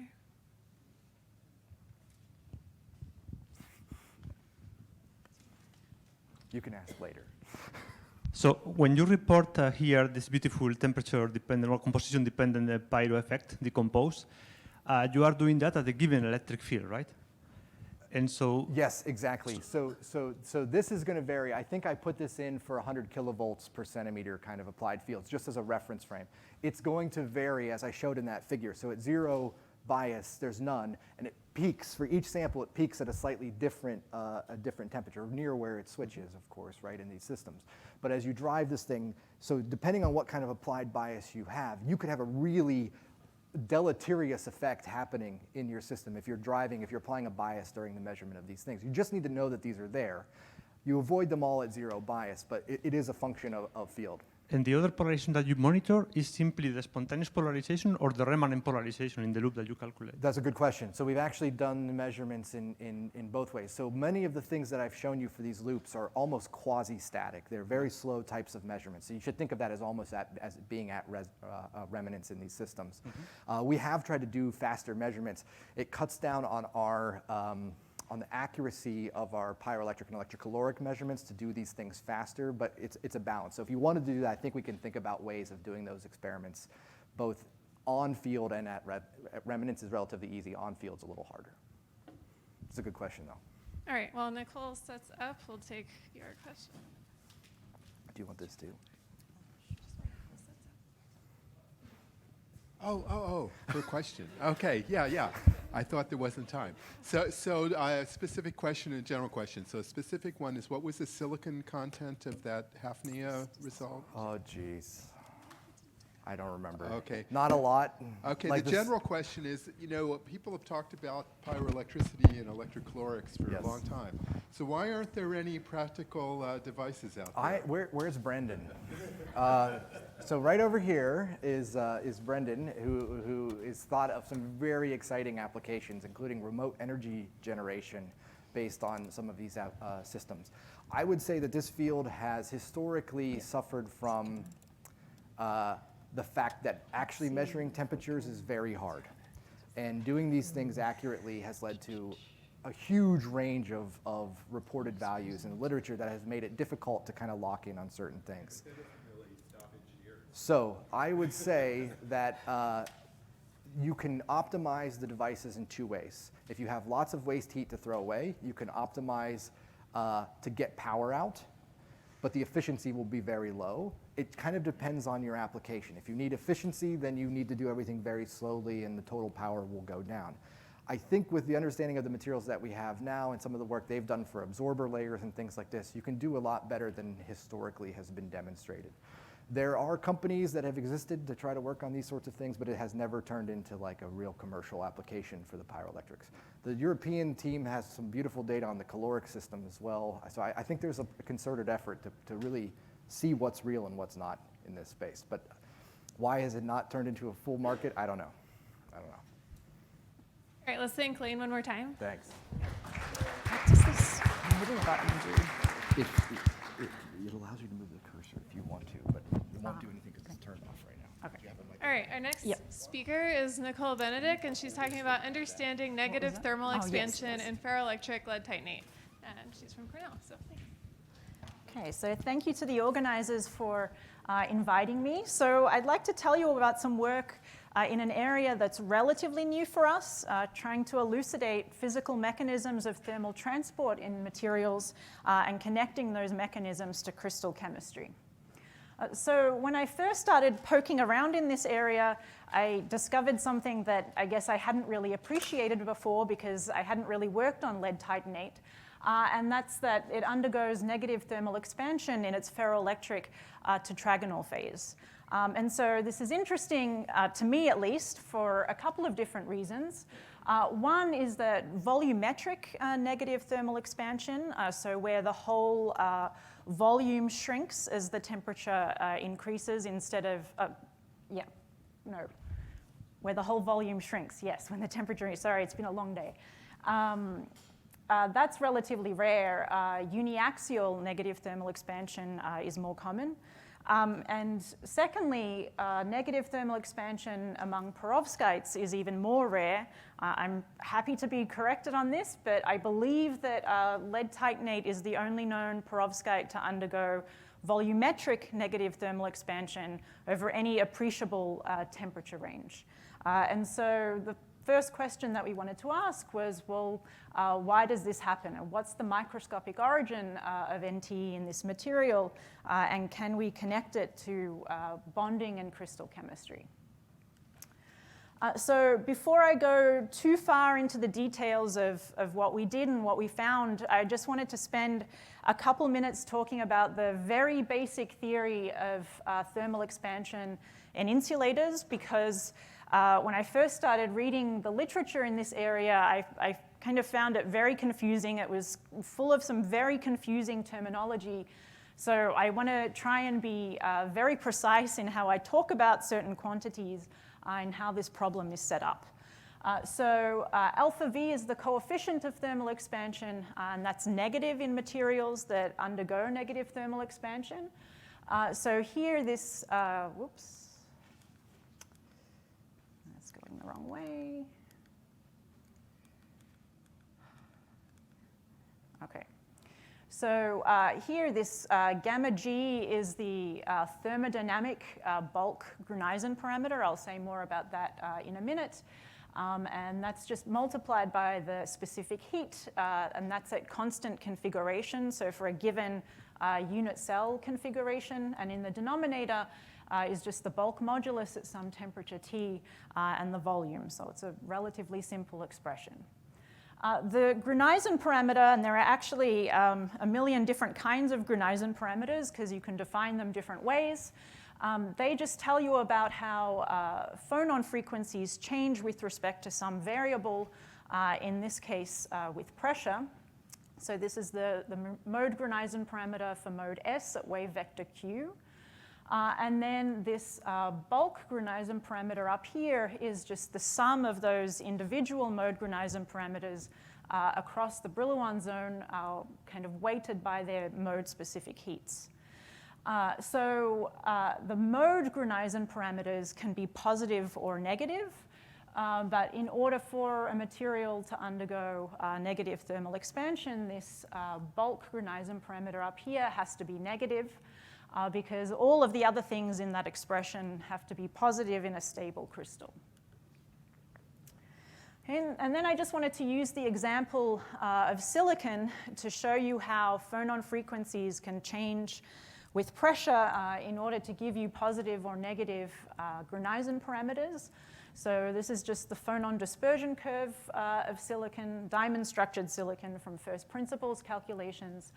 And this is experimental data showing how different sets of phonons at 2 different wave vectors are changing with pressure.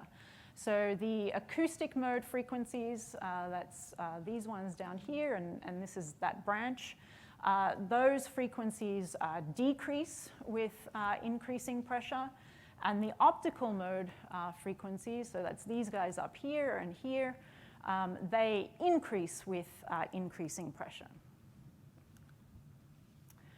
And then this is a kind of Gruneisen dispersion curve. So it shows you how the mode Gruneisen parameters are changing as a function of wave vector. And we can calculate these things from first principles. But when we do that, it's usually with respect to volume and not pressure. So that's OK in a cubic material. The 2 definitions are equivalent. It's not OK in a non-cubic material. And so here again are the acoustic mode frequencies. And those guys are negative.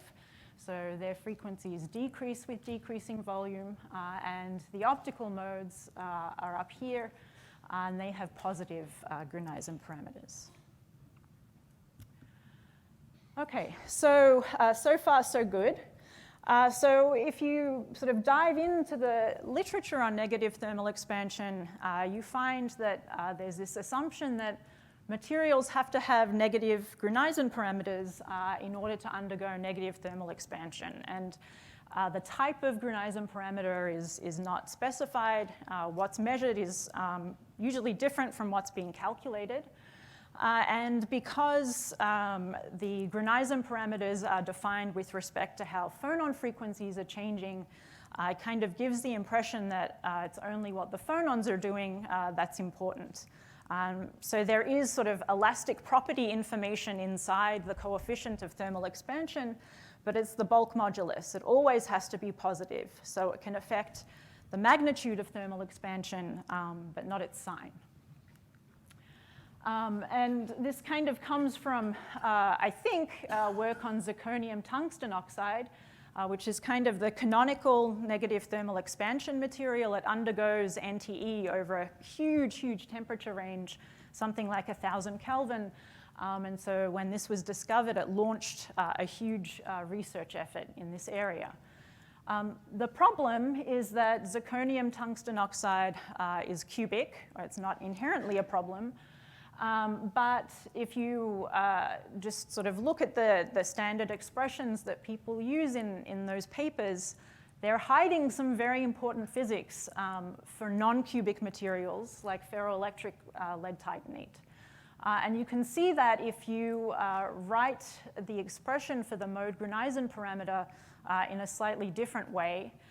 So here these S's are elements of the compliance tensor. And this gamma J is yet another kind of Gruneisen parameter. This time it's defined with respect to strain. So this is exactly the same as this, just one's written in Voigt notation and one isn't. So in the case of a cubic material, things reduce down in here so that these compliance tensor elements sort of go away. And gamma G is exactly equal to gamma J. But that's not true in a non-cubic material. Okay, so these S's are still here.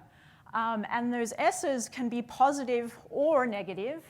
And gamma J can be positive or negative. So overall, if you look at the bulk thermodynamic Gruneisen parameter, it still needs to be negative. But it can be negative either because of these compliance tensor elements or these Gruneisen parameters. And so the thing that we wanted to know was, well, what is this interplay? Is it mostly the elastic properties that are involved in the thermal expansion? Is it mostly the vibrational? Is it some very delicate balance between the two?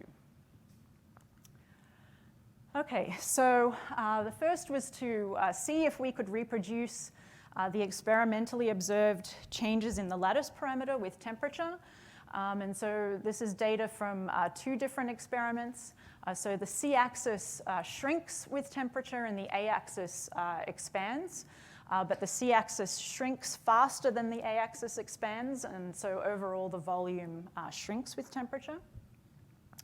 And so can we reproduce this, or at least qualitatively, with density functional theory? So there are 2 sources of anharmonicity that drive thermal expansion. It's an inherently anharmonic effect. This is in insulators. So the phonon frequencies can change because the lattice parameters change with temperature. And they also change due to so-called intrinsic anharmonicity due to phonon-phonon coupling. So number 2 can be calculated to low orders with a fair amount of effort. Number 1 can be treated relatively straightforwardly within something called the Quasi-harmonic approximation with some caveats and limitations that I'm not going to get into. So the idea here is to minimize the Helmholtz free energy as a function of temperature and lattice parameters. And so the way you do this is to build a grid of your lattice parameters, so A and C in the case of lead titanate. And then we want to calculate these different quantities as a function of these lattice parameters and minimize F. And what comes out is a set of lattice parameters at each temperature T. And those are your equilibrium lattice parameters at those temperatures. So this is just at 300 Kelvin. And then this minimum, where this minimum is as a function of A and C, would move around as a function of temperature. Okay, so this is now showing data from our calculations for 2 different functionals. And both of them do a reasonable job of qualitatively sort of capturing the trend in the lattice parameters as a function of temperature. We chose to do the rest of this work with the Wu-Cohen functional just because it does a bit better job of capturing the structural trends. Not surprisingly, that's kind of what it was designed for. So Ron, I don't know if you needed any more proof, but it works good. Okay, so then we started digging into the details once we had gone through this sort of rigmarole of the quasi-harmonic approximation, starting with looking at the vibrational properties as represented by the Gruneisen parameters. So this is a phonon dispersion curve of lead titanate, and the modes have been colored according to their Gruneisen parameters. So blue is negative, red is positive, and this is the generalized Gruneisen parameter, so it's with respect to strain. And this is for strains along the a-axis. And then at the side is a kind of Gruneisen density of states. So you can see there are a lot of modes here with positive mode Gruneisen parameters, so a lot of red modes. And then this is the exactly the same idea. Because lead titanate is tetragonal in its ferroelectric phase, the mode Gruneisen parameters are different along the c-axis than they are along the a-axis.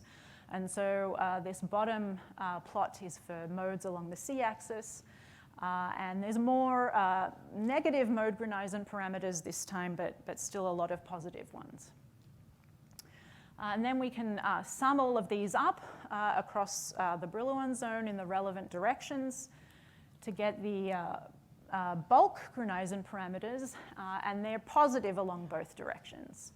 So if you were thinking that you need, or you were expecting to see a negative Gruneisen parameter along C because C shrinks with temperature, then this would be a little bit confusing. So we can see here in these sort of Gruneisen density of states plots that there are lots of modes at low frequencies with positive Gruneisen parameters. And so we just wanted to see, what role do those low frequency modes play in the observed behavior? Okay, so this is our data again, but showing volume, except rather than the 2 A and C lattice parameters, and Okay, it's going down with temperature. And then we performed a little experiment where we asked, well, what would happen if we forced all modes with frequencies below 100 inverse centimeters to be perfectly harmonic? So in other words, we forced their frequencies to stay constant with temperature. And when we do that, then we see that the negative thermal expansion behavior is completely suppressed, and we get positive thermal expansion instead. And you can do the inverse experiment as well, where you only allow modes with frequencies above 100 inverse centimeters. You keep those perfectly harmonic, and you only allow the ones below 100 inverse centimeters to change with T. And then you still get negative thermal expansion, but with a reduced magnitude. So those low frequency modes are very important. And then we just thought, well, what are these modes actually doing? So we looked at the eigenvectors, and they correspond mostly to translations of the lead atoms along different crystallographic axes. So if you're familiar with the NTE literature, you may have heard of something called RUMs, or rigid unit modes. So these correspond to, in a perovskite, it would be sort of rigid rotations or tilts of the transition metal octahedra. And they can be very important to NTE in some systems, but it doesn't look like they are in this particular system. Okay, so that's the vibrational part, but there's still the elastic part to look at. So I've written the coefficient of thermal expansion along the c-axis here. I've written it out explicitly in terms of specific compliance tensor elements and the Gruneisen parameters. So there are 4 numbers here, and any of them can be positive or negative, although we already know that the gammas are positive. And so here I'm just showing a schematic of what these compliance tensor elements look like. So S13 is applying, if you have a stress along, this would be the A direction in lead titanate, then how does the C direction respond, or how compliant is the C direction? And S33 is if you have a stress along the C direction, then how does that same axis respond? Okay, so we can calculate these things as well from first principles, and we did that. So when we calculate the value of S13, we find that it's negative and reasonably large. So that means that when the A-axis is expanding with temperature, there's a reasonably strong elastic coupling between A and C that's pulling the C-axis down. So A really, really wants to expand, and it's pulling the C-axis down for the ride. S33, in contrast, is pretty big and positive. So the C-axis is very compliant. And so we already know what the gammas are, and putting all of those things together, alpha C ends up being negative. So I haven't shown the expression for alpha A because alpha A is positive. A undergoes positive thermal expansion, and so it was really what alpha C is doing that determines whether we have NTE or not. And so the interpretation of this, and I've kind of already hinted at it, it's not being driven by the axis that's actually sort of shrinking with temperature. It's being driven by the positive thermal expansion of the A-axis. And then because there's this very strong elastic coupling between the A and C axes, C is just getting pulled down for the ride, and the net effect is volumetric negative thermal expansion. But if this S13 gamma A product had been positive, or even if it had been slightly less negative, then it would be energetically favorable for the C-axis to expand with temperature instead. So there is a reasonably delicate balance here. So you can see that balance by just kind of looking at this equation. You don't need to do any fancy DFT calculations. But what I think is neat is sort of seeing how the balance manifests in a real material. Okay, so we have the physical mechanism, but that's only half the story. And now we want to be able to connect that to bonding and crystal chemistry. And I just wanted to, that hasn't come out right. So this is the work of Helen Megor, a crystallographer, and she was sort of one of the first people to look at thermal expansion in inorganic framework materials and try to connect physical mechanisms with crystal chemical descriptors. And she mainly used Pauling's ideas about bonding and packing in ionic crystals to do that. So what this plot is showing is the thermal expansion coefficient for a bunch of cubic materials versus something called the Pauling valence. And there's a reasonable linear correlation. But we have access to many more sort of finer microscopic details than Helen Megor had access to in her time. So let's see what we can do with those. So we started this work by comparing lead titanate to tin titanate. It's a very similar material, but it undergoes positive thermal expansion over the same temperature range that lead titanate undergoes negative thermal expansion. And so the question was, well, why is that? So the stuff that's on this slide is probably already familiar to people if you have worked on these sort of lone pair type compounds, but just in case you haven't, I wanted to give a brief introduction. So both lead-2 and tin are in the 2+ oxidation state in these materials, so they have an s2p0 outer shell electron configuration. And those two electrons in the outer shell can be what chemists call stereochemically active. So at the top of the valence band, there's an interaction between the lead or tin S and the oxygen P states. And that interaction is antibonding. And because those states are filled, it's energetically destabilizing. The transition to the ferroelectric phase lowers the atomic site symmetries such that you can get some mixing in from the lead or tin P states that sit at the bottom of the conduction band. And that stabilizes those states at the top of the valence band by forming a localized non-bonding state that chemists call a lone pair. And so we did something called a crystal orbital Hamiltonian population analysis for both lead titanate and tin titanate in the cubic and tetragonal phases.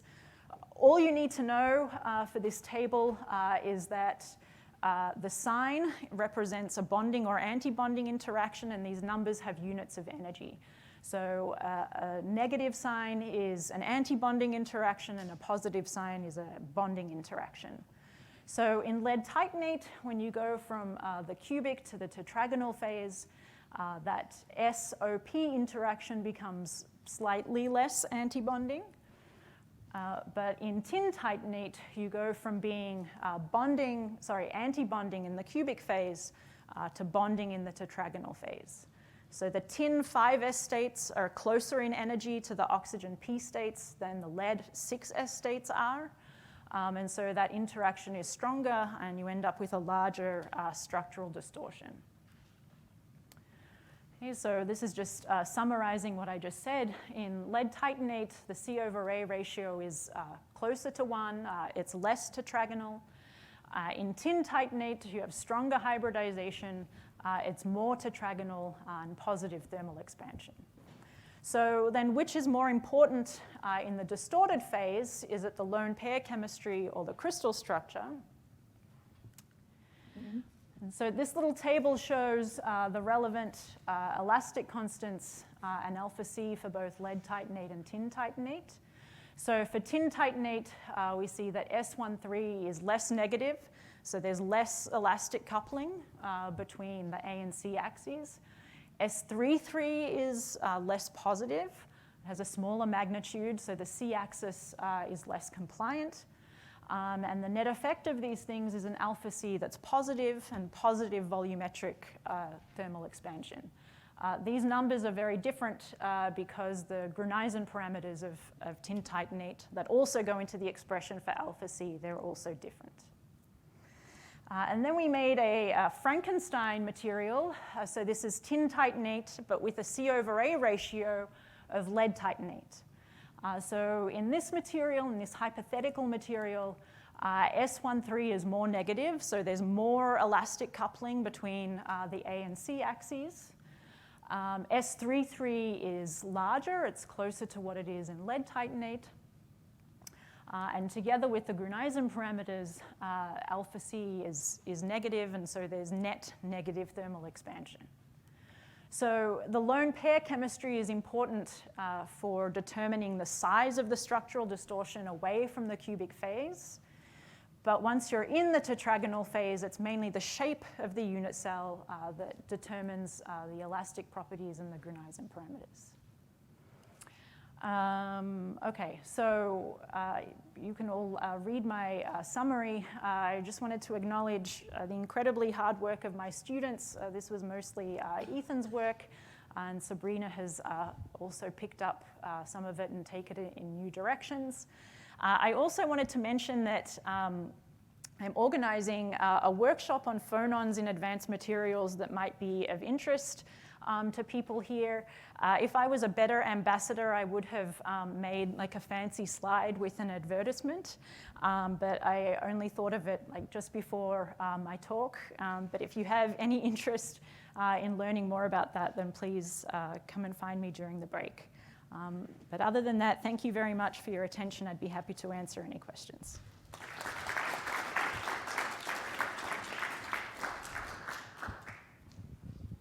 All right, do we have any questions?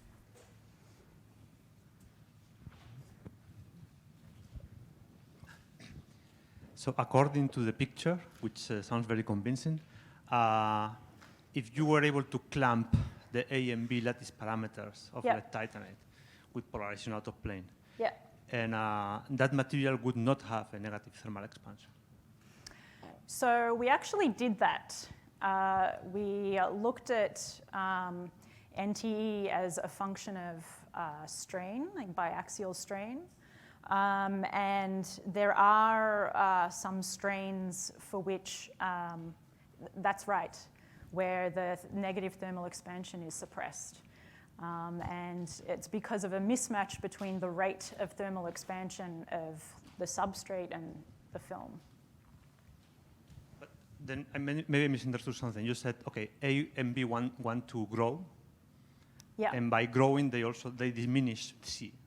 Yeah. So the net effect. But if A and B are not allowed to grow at all, then they would not diminish C. Yes, right? that's right. So if we force A to be where it is, then C really wants to expand.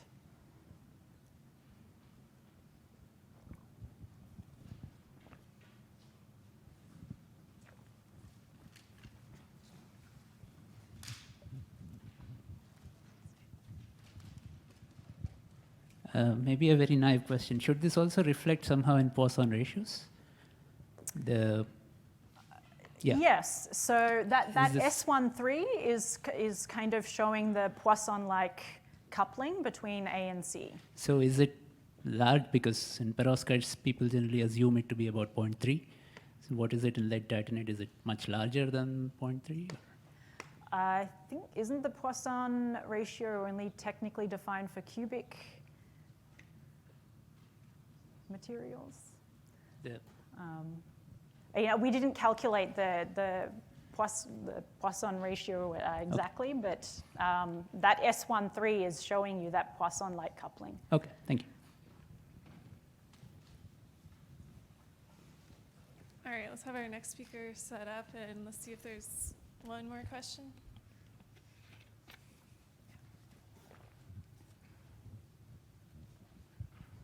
I just wonder, so this formulation of the community taken from the literature that the RAM modes are very important, it's because they didn't probably thought about lead titanate. So it's nice. I like your example showing that you have counterexample, breaking the wisdom of the community. But maybe could you formulate it also in more positive way? Could you know which are materials like lead titanate? I guess the most important aspect here is there is a strong order parameter. It's ordered phase. You are not cubic. You have this polarization coupled to the strain. But can you somehow generalize it? Can you guess a new material? I think one of the conclusions from this work was, I mean, just based on the RUMs, to me, one of the conclusions was how difficult it was, or it is, to come up with one descriptor, because in a non-cubic material, there's the elastic properties and the vibrational properties that you have to worry about. And the balance between them is pretty delicate.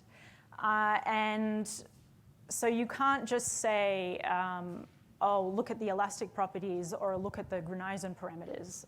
It's really both of those things together that are going to determine the sign of thermal expansion. So I would love to look in, to say, yes, this is the one thing that you should look for. But I think one of the lessons of this work, at least for me, was that it's not just one thing. Let's thank Nicole one more time.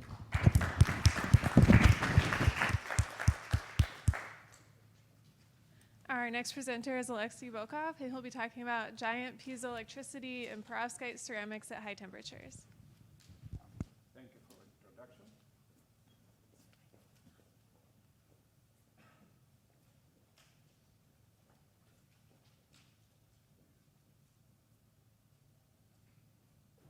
Okay, now it's better, right? I will be talking about design of piezoelectric materials for high temperature applications. As you know, during the last several years, there was a very impressive achievements in the, among the piezoelectric materials. The piezoelectric properties increased greatly, and mostly it is related to the invention of relaxer-based single crystals. But what is wrong with these crystals? What is not good? First, they are crystals. Thus, they're expensive, hard to prepare, and the same compositions in ceramic states usually have much lower piezoelectric properties. The other problem is that they work at low temperatures because Curie temperature is comparatively low, and what is more important, they have morphotropic phase boundary, and the phase transition between two phases at temperature lower than Curie temperature. And of course, if you have phase transition, the main structure changes, and it is impossible to heat the crystal above this depolarization temperature.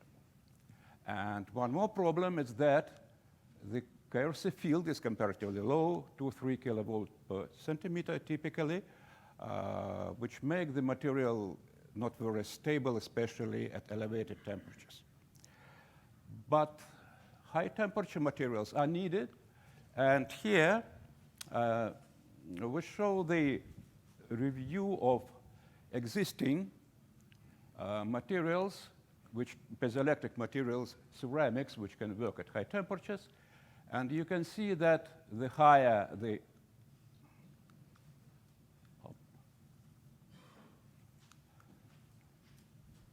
okay.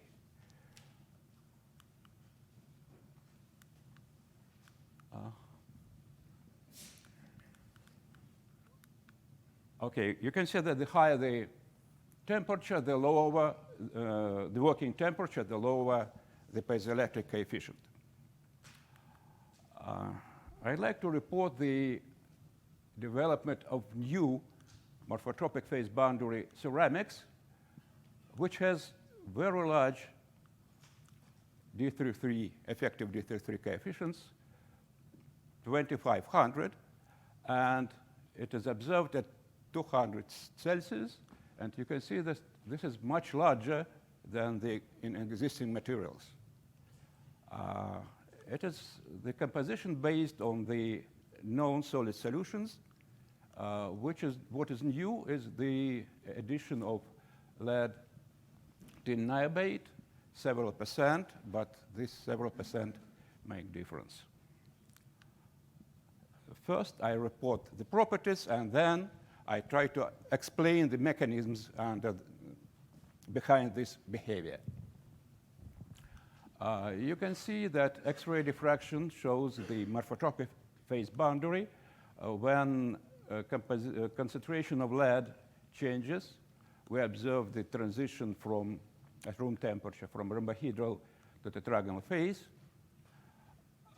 and temperature dependence of permittivity shows the Curie temperature about 400 Celsius. This is comparatively high. And at lower temperature, you can see this anomaly, which is associated with the phase transition between rhombohedral and tetragonal phases. This is transition related to morphotropic phase boundary. This means that the boundary is inclined in the phase diagram, and upon heating, we can obtain the phase transition. And these are the properties at room temperature. You can see increase of spontaneous of remnant polarization as expected at morphotropic phase boundary, and quite high Kairos field. This is about order of magnitude larger than in relaxer-based crystals. Then, if we measure small signal piezoelectric coefficient, we again see the maximum of this coefficient and electromechanical coupling factor at morphotropic phase boundary, and the value is about almost 600. This is high value, but you can say that it is not very high. Some ceramics have larger values, but you need to remember that in that ceramics, the Curie temperature is low. We are talking about the materials with high Curie temperature. And if we measure the strain under unipolar electric field, we observe almost linear dependence of strain on electric field with small, comparatively small hysteresis. This means that effective piezoelectric coefficient, which is measured as the relation between strain divided by field, is about the same as small signal coefficient, a little bit higher, and depends on depends on field. But now, if we compare different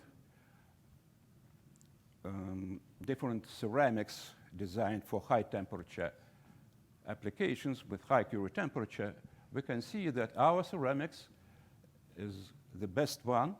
D33 is higher than for the existing ones, and effective D33 is much higher. This is good, but this is not the whole story. It is not enough to have high Curie temperature. We need to be sure that the material can still work at high temperatures. Thus, here, the dependence of properties, piezoelectric properties, on the temperature at which the material was heated is shown. Thus, the material was heated up to these temperatures, then cooled down, and properties are measured. And we can see that it is quite stable up to 250, 350 Celsius. We observe no change of properties. Thus, this is good material for applications. For some materials, the properties change at lower temperatures. This is because of morphotropic phase boundary. And at the materials with most high piezoelectric coefficient, 600, we observe nothing changes up to 250 Celsius. Thus, this material is good for high temperature applications. But what is more interesting is the properties, high temperature properties. These properties were measured directly at high temperature, and this is the dependence of strain on electric field at different temperature, unipolar field, and we can see that effective piezoelectric coefficient, which is measured at different fields, can be as high as 2500 at temperature as high as 250 Celsius. And if we compare with the existing materials, it is much higher than before. And the KRC field at this temperature is still high. We cannot measure it because we cannot obtain saturated hysteresis loops, but it is larger than 5 kilovolt per centimeter. This is good result for materials. And we can see that the properties are intrinsic. Thus, this is piezo response force macroscopy pictures measured directly at high temperatures for the MPB composition. And we can see that amplitude of piezoelectric response is increased at high temperature, 160 Celsius as compared to low temperature, while the domain structure doesn't change noticeably. How we can explain this? We use the standard Landau-Ginzburg-Devonshire theory. Gibbs free energy is expanded as a function of polarization. And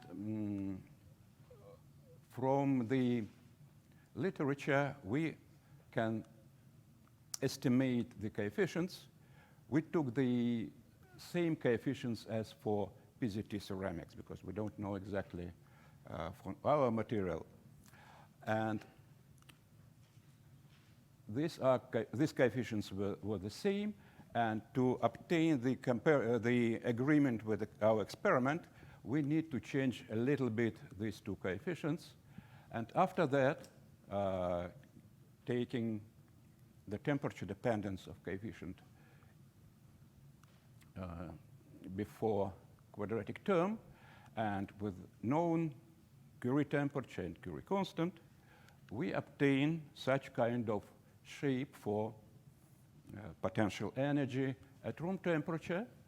We have the energy minimum in 111 direction, which corresponds rhombohedral symmetry as we measured by X-ray. And red ball shows the stable phase. Metastable phase is tetragonal. Energy is a little bit higher. And unstable phase cross shows the position of orthorhombic phase. And here the profiles of the potential in 111 and 001 direction. Tetragonal phase and metastable tetragonal phase and stable rhombohedral phase. What happens when we heat the material up to 200 Celsius? You can see that the energy of tetragonal phase becomes lower as comparison of rhombohedral, and we have very small energy barrier between these two phases. And when we look at these profiles, we can see that the barrier is small, and if we apply electric field along 001 direction, we can expect the field-induced phase transition from rhombohedral to tetragonal symmetry. And this phase transition is associated with the large, not only with the change of angle of spontaneous polarization. When we have change of angle, we have associated strain. This is known as field-induced rotation of spontaneous polarization.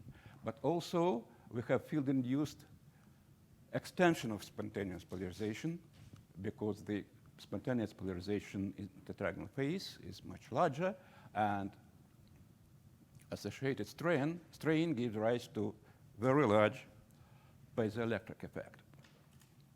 And when we remove field, the system goes back, and the energy barrier is small, and accordingly, the hysteresis is small. And then when we look at the picture at 350 Celsius, only tetragonal phase is stable, and the properties are much lower, but it is very high temperature, close to Curie temperature. And thus, our properties are because of field-induced transition from rhombohedral to tetragonal phase. Generally, this is known effect, and some papers were published quite long ago. This is the result for relaxer-based single crystals. We can see, again, here rhombohedral phase, here the transition from rhombohedral to tetragonal phase, and then tetragonal phase. Strain is large, but the problem is that it is highly nonlinear. Thus, it is not good for applications. Why we have linear or approximately linear relation in ceramics? It is because the field, the direction of field with respect to crystallographic directions are different in different ceramic grains, and this transition is become diffused in terms of energy, in terms of electric field. Thus, usually we know that properties of crystals are better than the properties of ceramics, but this is the rare example where ceramics works better than crystals. We have linear dependence. Thus, these are the brief review, the brief conclusions, and thank you for your attention.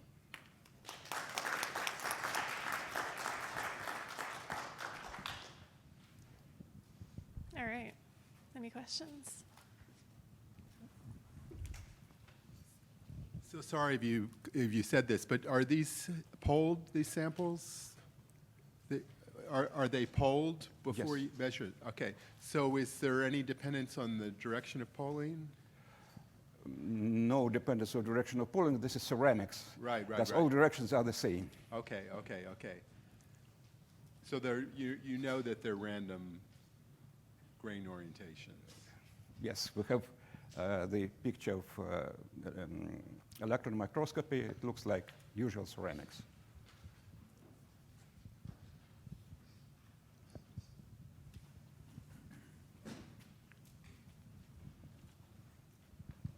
A comment that might be relevant to understand the huge number that you get.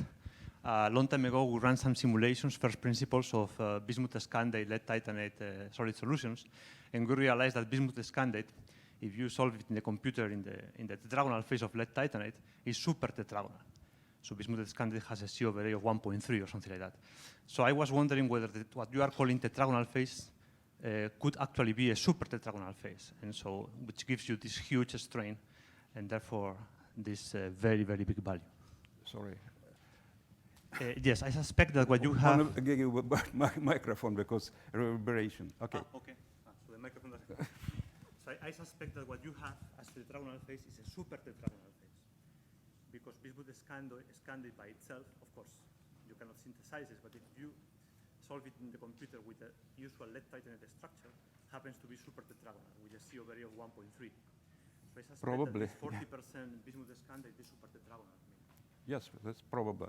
Because otherwise what you have would be what you would have in PCT when you go from rhombohedral to tetragonal, close to the Morphotropic phase bundle. And there the number is not so large, right? Yes. And it could be observed in different solid solutions. No, but here you go to super tetragonal, and that's unique. Probably. Yeah.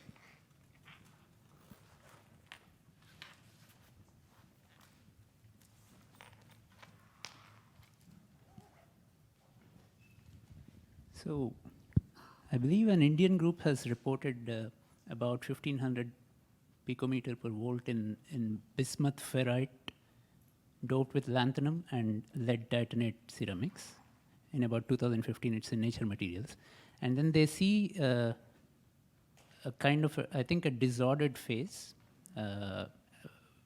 disordered with some nanoscopic, at a nanoscopic level, and then which doesn't change much with the application of electric field.